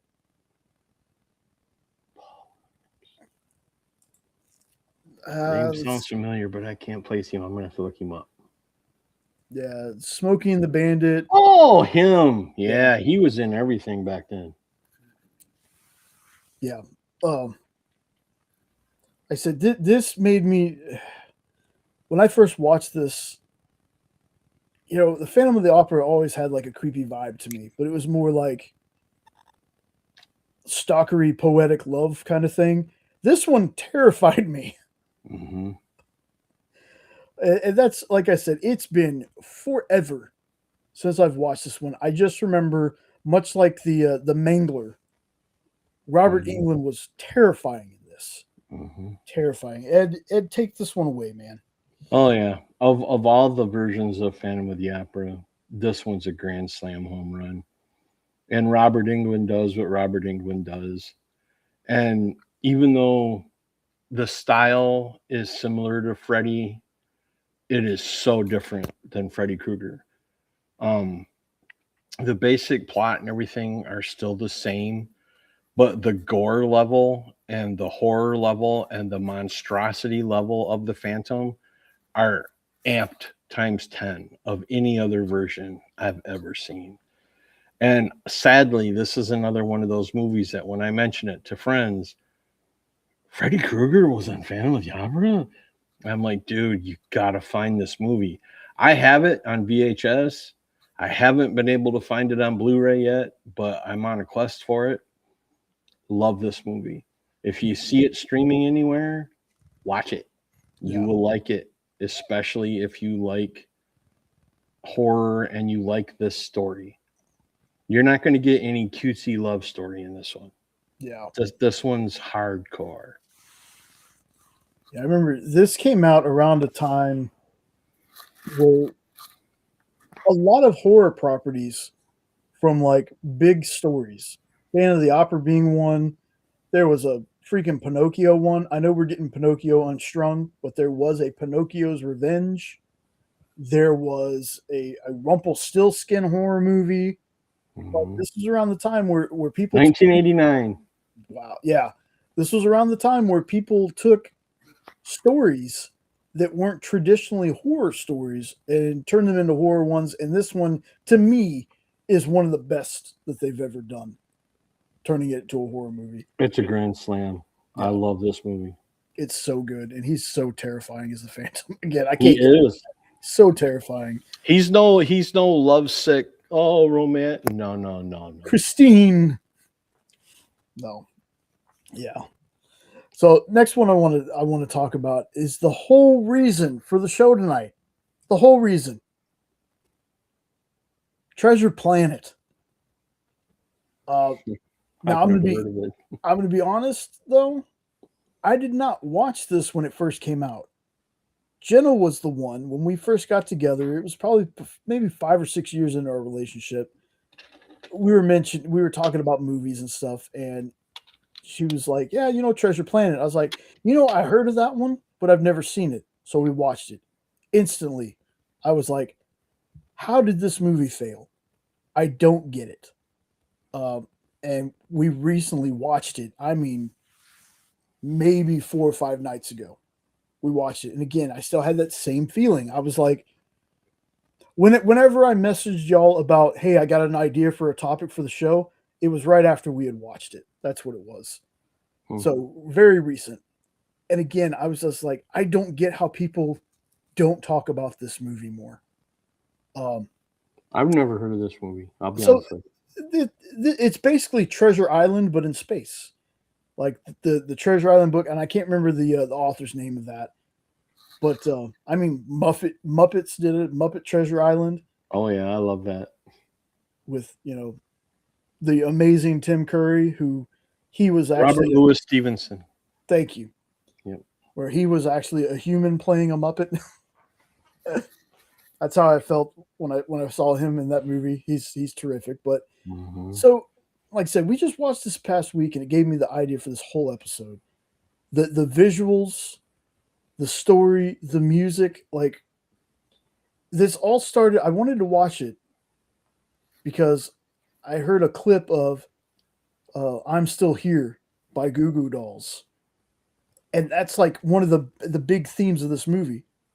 And I love that song, and it always reminds me of this movie. So as soon as I heard it, I was like, okay, I want to watch it.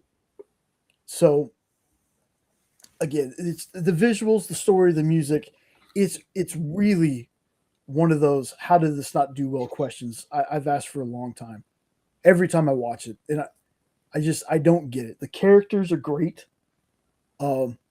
Though there is, and you see the little robot guy, the one that's a complete robot guy on this. That's his name's Ben. He's played by Martin Short. He does get a little annoying. He does get a little bit annoying, but he's towards the end of the movie, so he doesn't bother me that much. I still like the character, but he does get a little too much at times when they introduce him. That is such a trope with American cartoons. They always have to have the one annoying freaking character, like Godzuki and Seven Zark 7. It's like, why do we do that? Yeah, like I said, he's kind of annoying, but not a man. I hate this character. Get him off the screen annoying, but he does get a little bit too much.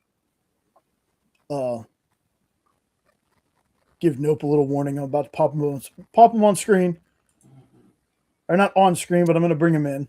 There we go. Like I said, he's the character's at near the end of the movie, so he's not. I think if they would have had Ben the whole time, it might have been a little too much.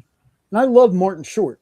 But the character of Ben, the little robot guy who doesn't have part of his memory, he is kind of annoying. But again, he's not in the entire movie.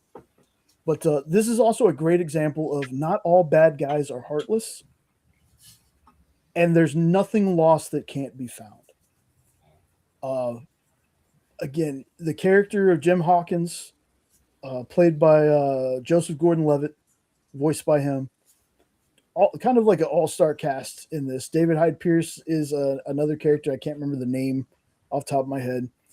You do have the cutesy little morph. It's the pink thing up there that can basically turn into anything, but it's a miniature size. He's cute. You got Silver down there at the bottom.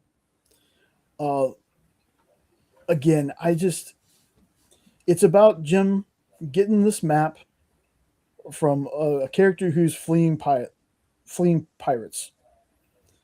And he figures out how to open the map, and it shows you the way to get to a planet that's basically a treasure planet where this very storybook but real pirate hid all the loot that he collected over his years. And it's cool because you don't expect when they get to the planet, you're like, well, I don't see any treasure. But where the treasure is hidden, to me, it was always like one of the coolest parts, and how this pirate got away undetected, or how he got from one place to another. Again, fantastic movie. I cannot believe that this is not one of those Disney movies that people talk about in regards, like in high regards, like they do like Tangled or Aladdin or something like that. This had a lot of that early 3D, 2D animation. Like this is a 2D hand-drawn movie, but it's got that element of when they first started really trying to mix in 3D elements with it. But this movie is just fantastic. I love it. I never get tired of watching it. I do like Treasure Island though, so that kind of helps. I know Ed said he's never heard of it. Nope. Is this one? I think you said you've watched, right? Yeah, I've watched it, and I actually even watched it again today, just to refresh myself on it. Still hold up for you? Oh, for sure. Because all the, it's basically a modernized, Treasure Island, like you said. But that's the whole story premise. But the animation's spot on, and I really like how they did the blending of the 2D and the 3D. They did it a whole lot better than the Titan movie for sure. Yeah. And I think that could be another reason why that other movie was not so big, because they were like, oh, this is probably just Treasure Planet again. Yeah. But this is really good. So, and the morph character's hilarious. Yeah. Did you find yourself, because I know I do every time I watch it, you find yourself walking around the house after watching it being like, I'm still here. I touch things and feel like singing that freaking song because it gets stuck in my head every time I watch it. Yeah, none of the songs from this one. Just one of the songs from that Titan movie. It's an Urge song. Yeah. You heard it here first. Nope doesn't like Goo Goo Dolls, folks. I just don't know. I'll second that. The Urge, though, they're a little bit more of a harder band. And they're from St. Louis, so.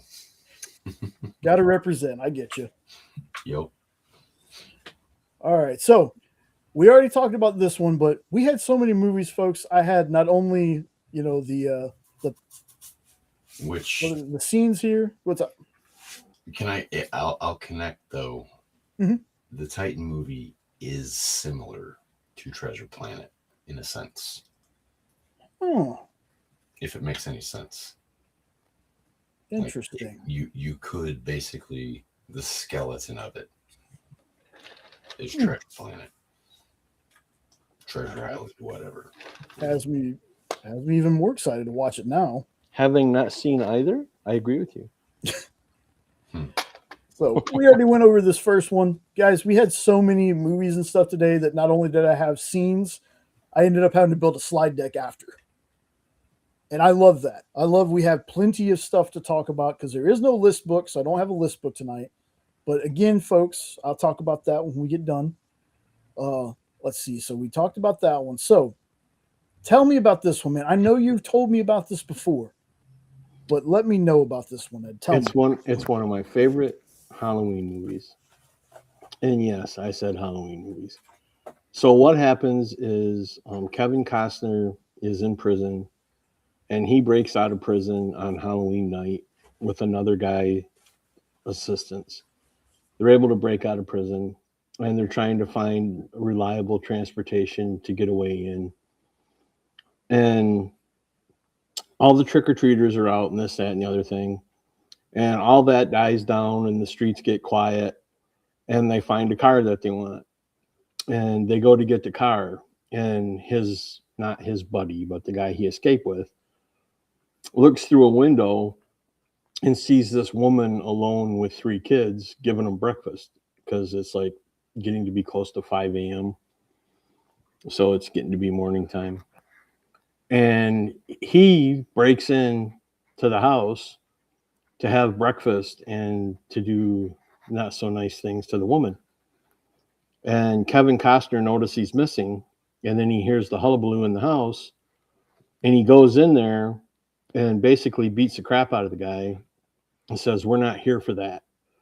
And then the old man neighbor next door walks in with a shotgun. And that's when Kevin Costner is like put between a rock and a hard place. So he grabs the revolver that his buddy had, and he's telling the old man, "You don't want to do this. Back up. We don't want any trouble here. We're just going to leave. We're not going to hurt anybody." And now there's a big ruckus going on outside, and more people are waking up, and people are trying to figure out what's going on. So as they're leaving, his buddy's like, "We need an insurance policy," and he grabs the kid. So he kidnaps the kid. So it's now Kevin Costner and the other villain in a car alone with the kid, and they go on a little adventure. And it's not long before Kevin Costner can't take the other guy anymore, and the other guy is eliminated from the equation, and we'll just leave it at that. So he starts to bond with the boy, and come to find out the boy is a Jehovah's Witness, and he's never been allowed to go to the fair. He's not allowed to go dancing. He's never been trick-or-treating.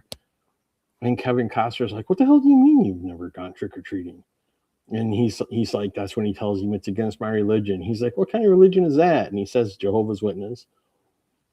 And Kevin Costner's like, "You're shitting me, right?" So on their journey, they stop to get new clothes because the kid was basically in his underwear because he had just got up out of bed. And the kid steals a Casper the Friendly Ghost costume that was on sale because it was the day after Halloween. And another ruckus breaks out because it comes on the news to be on the lookout for a man traveling with a child, da da da da da. And the guy that was in charge of the party store they were in, where he stole the costume, overheard it and looked at Kevin Costner, and Kevin Costner looked at him and shook his head like, don't do it.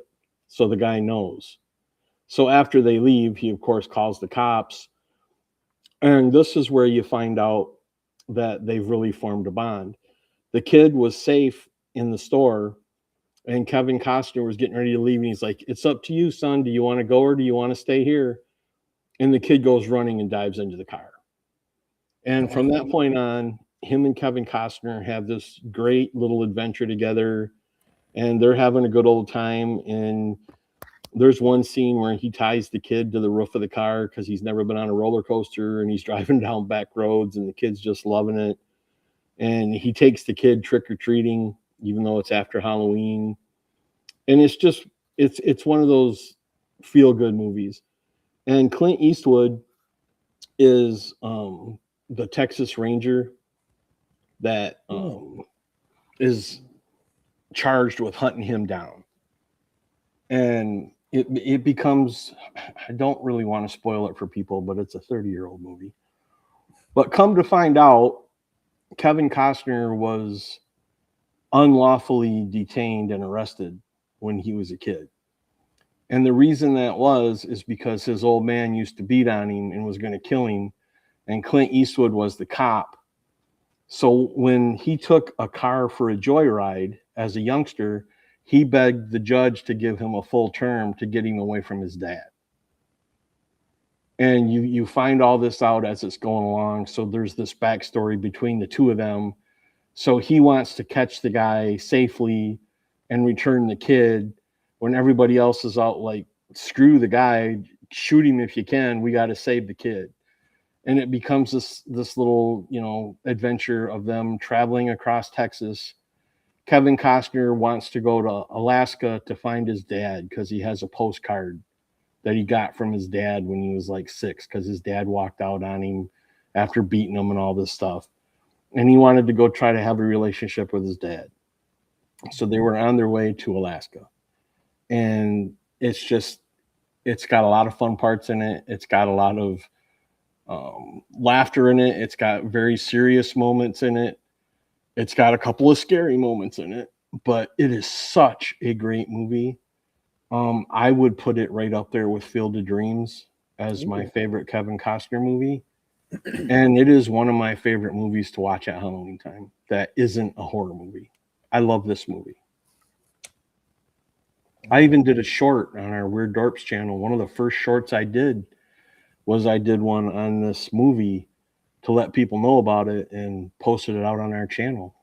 I think that was like in July, and we started it on Memorial Day. So I've been trying to promote this movie for years because I know a lot of people, and like we mentioned earlier, I mean, I'm the one that told Dan Wickline about this movie, and he knows everything pop culture. Yeah. And he's like, how did I miss a Kevin Costner Clint Eastwood movie? I'm like, Dan, just watch it and give it a try and tell me what you think. And the next week he was like, I absolutely love it. It's now one of my favorite movies. And I'm like, yep, same here. So if you've never watched it, watch it. If you like anything Kevin Costner has ever done or anything Clint Eastwood has ever done, watch this movie. I'm 90% sure you're going to love it. Awesome. It is on the list. I need to check it out myself. When you watch it, I want to talk. Okay. All right. Well, man. So that's Perfect World. Next up, let's see what we got. With honors. Because I don't think I mixed these up as good as I thought I did. So go ahead, Ed. This was my first exposure to Joe Pesci. Was this movie. And basically Joe Pesci is a homeless man who abandoned his family to join the Merchant Marines and to travel overseas. Well, while he was in the Marines, they had him working in the engine room that was all asbestos, and now he's dying from asbestosis or whatever that's called. There's another name for it, starts with an M, but they also call it Mesothelioma. asbestosis. Yeah, that one. So he's basically living in the Harvard library's basement in the boiler room. And Brandon Fraser is a senior getting ready to graduate with honors.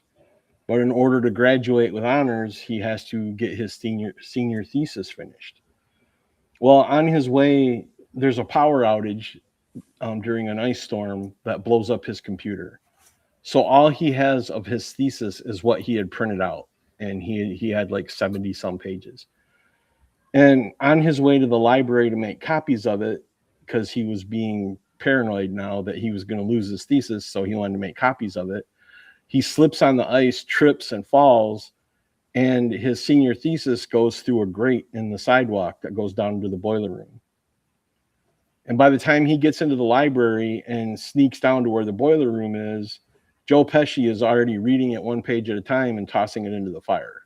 He's like, no, stop. And Joe Pesci just comes at him like in full attack mode because he thinks he's there to put him away or, to kick him out. And he just wanted his senior thesis back. And he's like, I'll make you a deal, kid. For everything you do for me, I'll give you a page. And he's like, a chapter. And he's like, no, a chapter is several things. A page is one thing. So for starters, I would like a pristine glazed donut, a new pair of underwear, and something else. And he's like, well, that's 3 things. So do I get 3 pages? And he's like, yeah, that'll work. And they have this agreement. Well, he storms out because he's pissed off that he can't get his thesis. And the thesis is due in April, and it's already getting close to Thanksgiving at this point. And he wanted to get it finished and approved and done ahead of time. So he tells the authorities so that the authorities bust in, arrest Joe Pesci, and can get him his thesis back. Well, the problem is when they rush in and get Joe Pesci out, his thesis isn't there. And so Joe Pesci has to go to court for vagrancy and drunk, and hilarious scenes follow. I'm not going to go into detail on the scenes, but they're hilarious. But Brandon Fraser ends up bailing out Joe Pesci because he needs his thesis and he needs to know where it is. And he's like, kid, I have the golden goose here to get what I need. Do you think I would be stupid enough to keep it on my person? And he's like, well, where is it? And he's like, our deal. 1 page for 1 thing. And what first starts as Brandon Fraser thinks that all homeless people are just lazy, good for nothing bums. The rest of the people on that cover are Brandon Fraser's roommates at a house that they're renting at Harvard. None of them want him there. They all want him out. None of the parents want him there. They all want him out. But they agree to let him stay in their basement. And he ends up living with them. And as they go along, a friendship is developed, a bond is developed. He gets his own key to the place. He becomes one of them. And then his disease kicks into overtime. And as he's dying upstairs, he said he had one wish, that he wished that he could go and see his son that he had abandoned to join the Merchant Marines. And he asked Brandon Fraser if he would take him to see his son. Well, that next morning is when his senior thesis is due. So he has to choose between graduating with honors or taking Joe Pesci to go meet his son. And I'll leave it at that, not to spoil it, even though I'm sure you know where it goes from there. But the reason why it's called With Honors is because of obituary / goodbye letter that Joe Pesci had written and asked them to read when they buried him.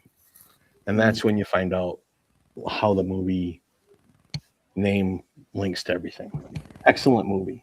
I watch it every year around Thanksgiving, Christmas. There's tons of snow in it. They celebrate Thanksgiving. They have a Christmas together. The one dude with the curly hair that's on that cover is a DJ who has a pet chicken that he uses in his act. Or not. And Joe Pesci didn't know that and decided that would make a great Thanksgiving dinner. So that's one of the funny things that kind of happens. Yeah. So, but it's a great Patrick movie. Dempsey. It's a great movie. Yeah, curly hair. I was like, man, that hair on Patrick Dempsey is crazy. I don't know that name. So, Have you ever seen any of the Meatballs movies? yeah. Okay, he was in the one where the porn star dies and she's like sent back I never saw to that be one. his. Oh, okay. Well, I mean, you want to talk about somebody having a glow up? Patrick Dempsey in that movie and what he looks like now. Holy crap! Like he was the definition of nerdy kid in that movie. But if you've never seen, I think it's like Meatballs 2 or 3. He's basically a nerdy kid at camp. A porn star dies, and she's in Back to School as one of the professors with the Rodney Dangerfield movie, Mm-hmm. the blonde with the curly hair. Okay. But she's sent back to Earth to be like his guardian angel to, of course, for the 80s, get him laid. So it's just funny seeing him now because I'm like, my goodness, that's the same dude. Yeah, I'll definitely check this out because I 3 of the 5 people on here, I love them in pretty much everything. When it came out, Mm-hmm. it was very popular, and I think they might have even won an Oscar for something. But it came out in like the early 90s, and people in the last 20 years don't know this movie exists again. So that's why I added it, even though it won awards. It wasn't underappreciated then, but a lot of people don't know about it now. Right. And going off of this one, I'm going to say honorable mention, School Ties. Oh, yeah, 100%. Yeah, love that movie too. There's another one where that gal there, I can't read her name or remember her name. Moira Kelly. But she's in a skating movie where she's trying to win an Olympic gold medal and her partner isn't working out. And she ends up getting paired with a retired hockey player that has never figure skated before. And that's a really good movie too, but I can't remember the name of the movie, or else I would tell you. But it's her and DB Sweeney. DB Sweeney plays the hockey player. Oh my goodness. DB Sweeney? Yes, That name doesn't ring a bell. DB Sweeney. Cutting Edge. Yes, that's it. Yep. That's him. Yep. That's another great one that I should have added but didn't think about until now. Yeah. But that's another great movie and a lot of fun to watch. Yeah. All right, so let me see. Maybe this is one that I actually. No, wow, I didn't mix these up at all. Ed, go for it. Now, hold on. Before you get into this one, though, is this the one where his name is like Grover or Oscar or something, and it's about Homer Hickam? Yeah, rocket It's ships. a true story. Yes. Mm-hmm. Okay. This is a movie about the true story about a group of kids that try to win a science fair to get out of their coal mine town that's dying because the coal mine is dying. So this whole movie is about these kids learning how to build their own rockets and launching them. And Laura Dern is their teacher who helps him get the math books he needs to learn the calculus, to get the equations, to figure out how to make the rockets launch and everything. And then she ends up getting deathly ill in the movie, where everyone thinks she left town because she had a boyfriend. It's really because she was dying in the hospital. And they end up calling Homer and his friends the Rocket Boys, because they would walk 8 miles to this abandoned gravel pit to launch their rockets and try to improve them, because they couldn't do it in town because they might blow something up. Or one of the first things he does is blows up his dad's fence, and that goes over real well. And the dad is the foreman of the mine and expects his boys to follow in his footsteps, but Homer's like, this ain't for me. I don't want anything to do with this. I want to build rockets. Well, his dad has an accident and Homer has to drop out of high school and go work in the mine. But thankfully, he doesn't give up on his dream to build rockets. And this is all based on a true story. And he ended up working for NASA when they tell you afterwards that he actually did get a job working for NASA, and it tells you what the other rocket boys ended up doing with their lives too. But Homer was the only one that actually went to NASA.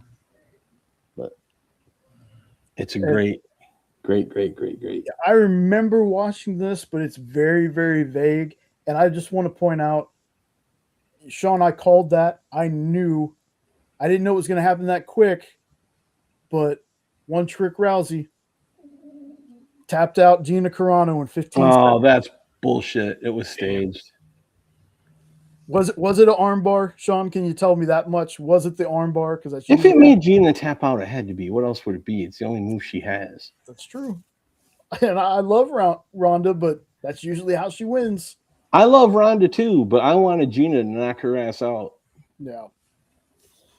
So yeah, like I said, I vaguely remember this movie.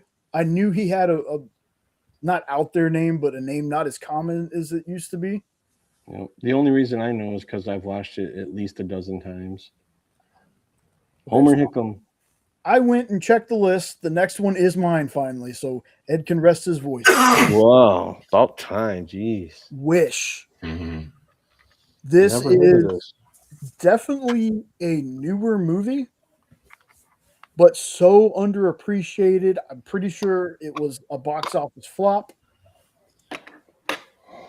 This movie is so good. So basically you have this king, and the king had lost one kingdom, moved on to another place, started a new one with his wife. And he has this power where he can grant people's wishes, but in order to grant the wish, you have to give him a memory. So it's something that you will not remember.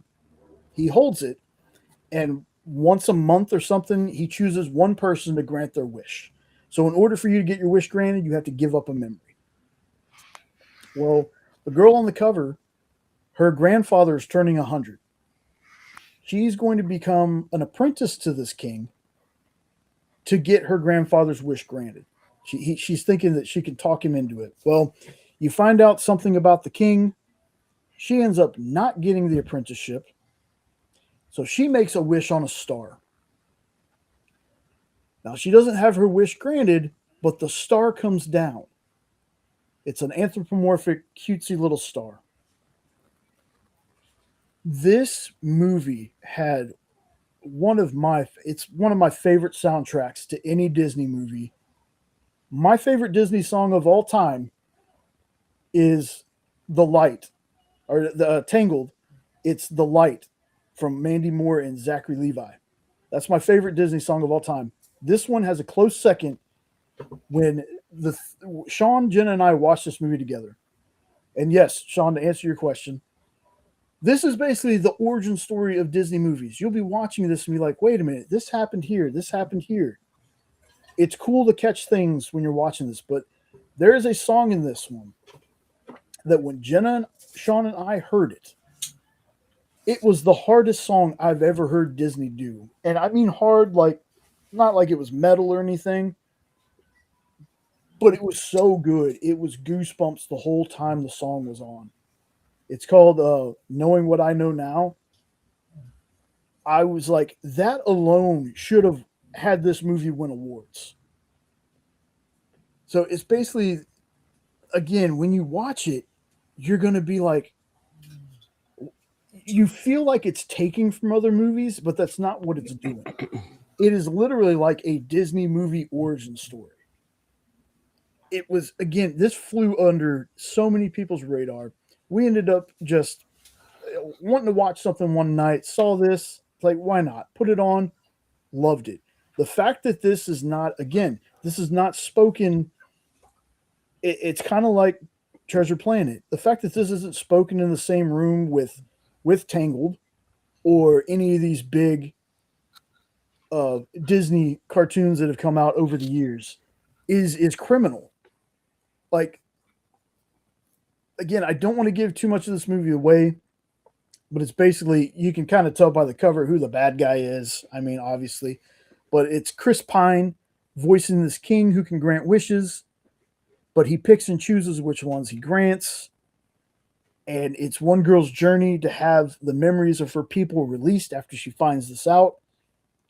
It's fantastic. You got Alan Tudyk as one of the voices. It's literally how Ready Player One is for pop culture. This is what this movie is to Disney movies. So if you're a fan of Disney movies, you need to watch this one, especially the end. There's like a split-second thing that happens where you're like, we had to go back and pause to make sure we saw what we saw. There's so many Easter eggs in this movie. Again, the soundtrack is gorgeous. The one song the hero sings, and it's weird that they flip the script, because usually for movies it's the bad guy that has like the hard-hitting song and the hero that has like the uplifting song. In this one, the villain has kind of the uplifting song. It's very strange. When you listen to it, you'll kind of figure out what I mean when I say that. But yeah, super underrated movie, folks. If you got some time to waste, if you're a Disney movie fan, I would definitely recommend you check this out. And you can come back and tell me, Jay, this movie was crap, or why is this movie not talked about more? I think that's going to be the reaction. I don't think there's going to be a middle ground here. I think it's going to be. Do you remember which movie it showed us that we had not seen, complete having watched all Disney stuff? I can't remember. You're absolutely.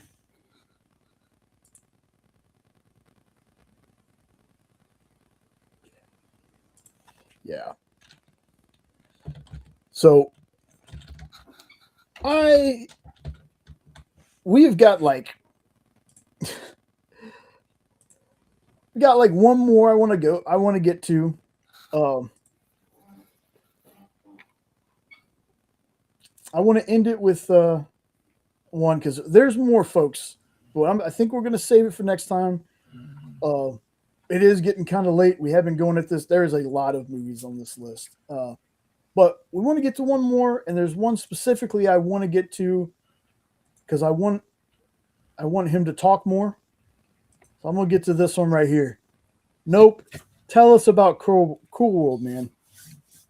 So, Cool World, it's a Ralph Bakshi movie, half animated and obviously half live action. So it's kind of like Roger Rabbit, but definitely more towards adults. And I'm pretty sure it's rated R.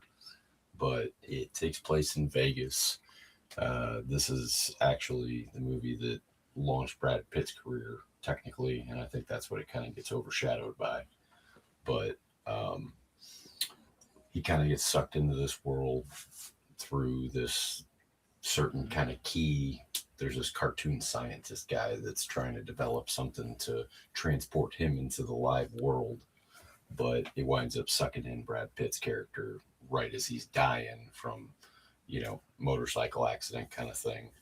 And so he gets transported into this cartoon world, and I think it's like a cartoon version of Vegas that turns out to be Cool World, to where it's kind of winds up being created by this one guy that you wind up running into who's in prison.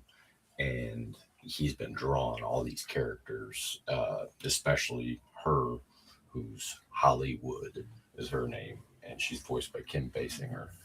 And she's only attractive whenever she's animated. As soon as she turns into Kim Basinger, it just goes away. But otherwise, the rest of the movie, it's like, adultish, Looney Tunes-ish. But, I mean, I'm not talking like vulgar, but it's definitely not appropriate for kids to be watching. But I sure was when I was a kid. Ain't that how most movies are, though? I've never even heard of this one. Nope. Oh, this is a good one. And this is what launched Brad Pitt, huh? Yep. Wow. I had no idea. I honestly didn't know how he ever got famous. I think we're forgetting about a little movie called Cutting Class with Brad Pitt, okay? I've never heard of it. This one probably launched his career more than that movie did. I never heard of Cutting Class, so there you go. It's terrible. It's a terrible horror movie, but it's worth It's worth a watch just to laugh at it. Well, and you'd probably have to look up the year, because if it came out after 92, then your argument is null. The gauntlet has been dropped. But anyways, I think the whole premise to this is you got cartoons trying to make it into the real world and humans trying to make it into the cartoon world, because the creator wants to be with her because he created her. That's what got him through prison and all that kind of stuff. But then there's also, just like you got mobs back in the day out in Vegas, they still exist in the cartoon version in 1992, because it starts off in 1945. Brad Pitt gets sucked in, and then we flash forward to 1992 when the prisoner's right in this place. So that's why there's controversy on, is he the creator or not? So it's a good movie. Is this the movie that also has Gabriel Byrne in it? He's the Jack or something? Yes, he's the creator. Okay. Yeah. I was trying to remember his name. What was the name of your movie, Jay? Cutting Class. It was 1989. But Nope's right. This one actually launched his career. I was being shitty. Oh, okay. Cutting Class is a horrible movie. But no, this is basically Ralph Bakshi comedy and appropriateness. So if you've ever seen a Ralph Bakshi movie that's like Wizards or Fritz the Cat, Fritz the Cat. Wow. They're not necessarily kids' movies. Awesome. Actually, his first movie was called Less Than Zero and came out in 1987. Yeah, but Cutting Class is a terrible movie compared to Less Than Zero. Do you know who he played in Less Than Zero? No. Party goer preppy guy at the fight. Yeah, he doesn't even get a name. His first named film is Stoning in Fulham County. He was Teddy Johnson. 1988. I've never heard of that one either. Cutting Class was the movie I talked about when I watched Curse 2. It had the same girl in it from that movie. It has. I'll tell you one thing about Cutting Class. So at the beginning of the movie, Richard Mull is like a preppy lawyer guy. Is it Richard Mull? I hope I'm talking about the right guy. Hold on. Oh boy. Yes, no, not Richard Mull. What the hell is the guy's name then? It's Richard something. Hold on. Not the guy from Night Court? Not the guy from Night Court. Famous Martin Mull. Martin Mull. Oh yeah. Okay, so Martin Mull, he's hunting. Somebody shoots him with a crossbow at the beginning of the movie. Throughout the movie, he's still alive. And it's just random scenes of him trying to get back to civilization. But it's a terrible high school slasher movie. Terrible. But you should check it out. So we're gonna leave the movie list there because there's still more. Ed had a great list, dude. I got to tell you that you had a great list of stuff, man. Well, you thank really you. did. I didn't know we were supposed to keep sending them, or it would have been even bigger. Well, I give you. This is the most prep time I'm going to give everybody. We're going to talk about more movies next week because there's so many more to go through. Cool. So, nope, you got more, dude? Send them to me. Right on. No, I just have the two. I got a whole list of them, or a whole stack of them right there. I feel like there's a lot of the underappreciated ones. Oh yeah, dude, send them to me. Sean, it was basically movies that either were box office bombs or underappreciated. We talked about a lot of them. There's a lot of them here that.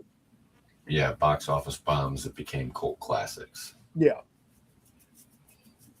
And even ones that, like, there was one in here that Ed had that won an award, but not many people know about it. So we're gonna be doing more of this next week because there's still a bunch of movies I want to get to as well. Like, they're a bunch of cartoons. Like, I got a bunch of animated ones that I think people haven't paid attention to. Plus, one that went with my Scouts Guide that I usually watch back to back. The Wraith. That's a good one too. I'm going to talk about Scott Pilgrim because that was on my list. I'll talk about it more next week. But that is a movie that we rented from a Redbox.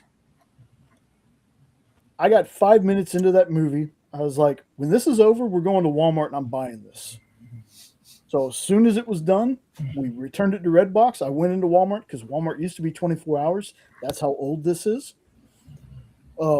And I bought it. Like, I had to. I was like, I love this movie. And I'll talk about that more next week. But like I said, there was no list book this week. I'm going to start making posts because I want folks, I said at the beginning, if there's anybody watching on the rewind so you hear it, I want folks to help build the list. So comment on this video or any of those posts.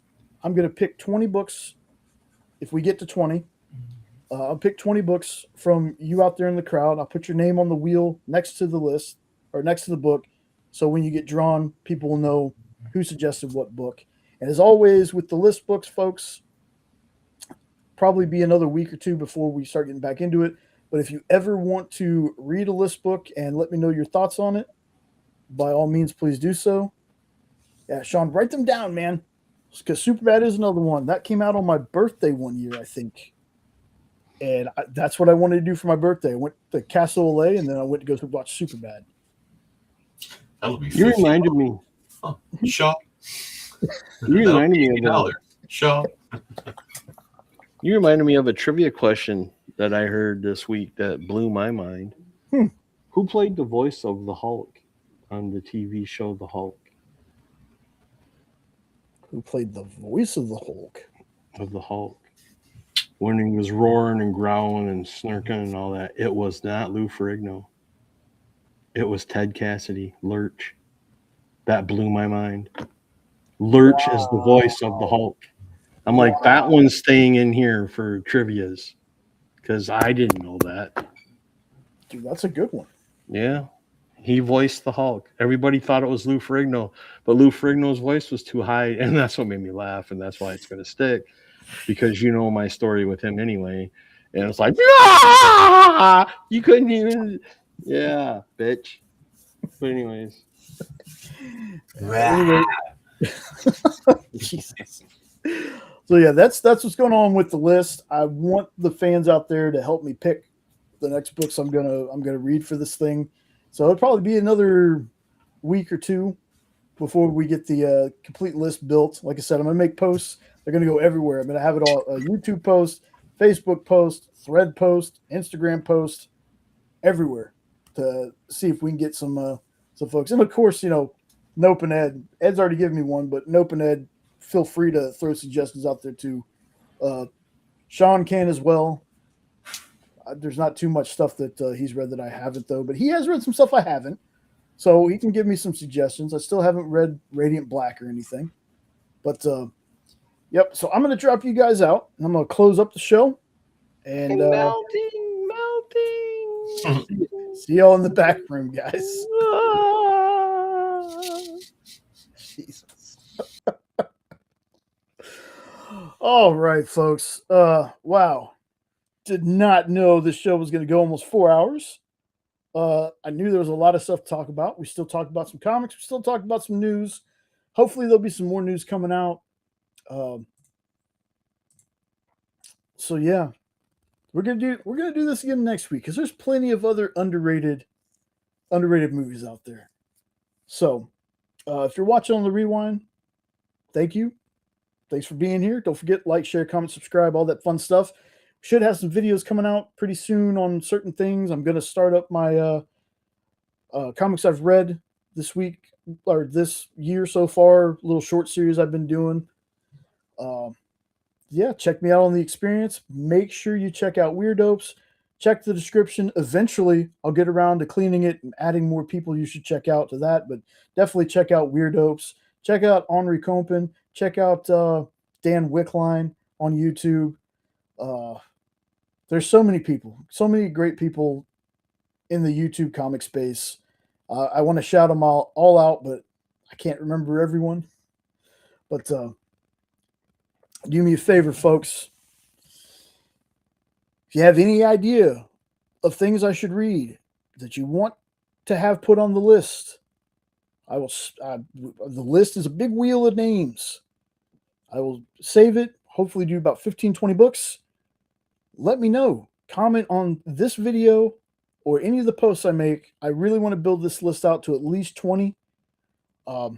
Still a ton of stuff that I haven't read that I need to read. Stuff I'm in the middle of right now. I'm still reading Irredeemable. I'm still trying to make my way through Invincible. The last really big series I made all the way through was The Boys. So yeah. Sub up to those channels. Check out those channels. Drop your likes. Drop your comments. That's it. That's all I got. I'm running out of steam here, folks. You have a great rest of your weekend. I'll see you on the Experience. If you watch the Experience, check it out. I will be working pretty much every show except for I think one. Still don't know 100%, maybe two. Still don't know 100%, but check me out next week. Come say hi to me in the chat, especially on Thursday. I'll be working all those shows. But until then, see you next time for another Hydra Hangout, 9 Eastern, 8 Central, right here on Hydra Comics. Take care, everyone. See you next time. Later.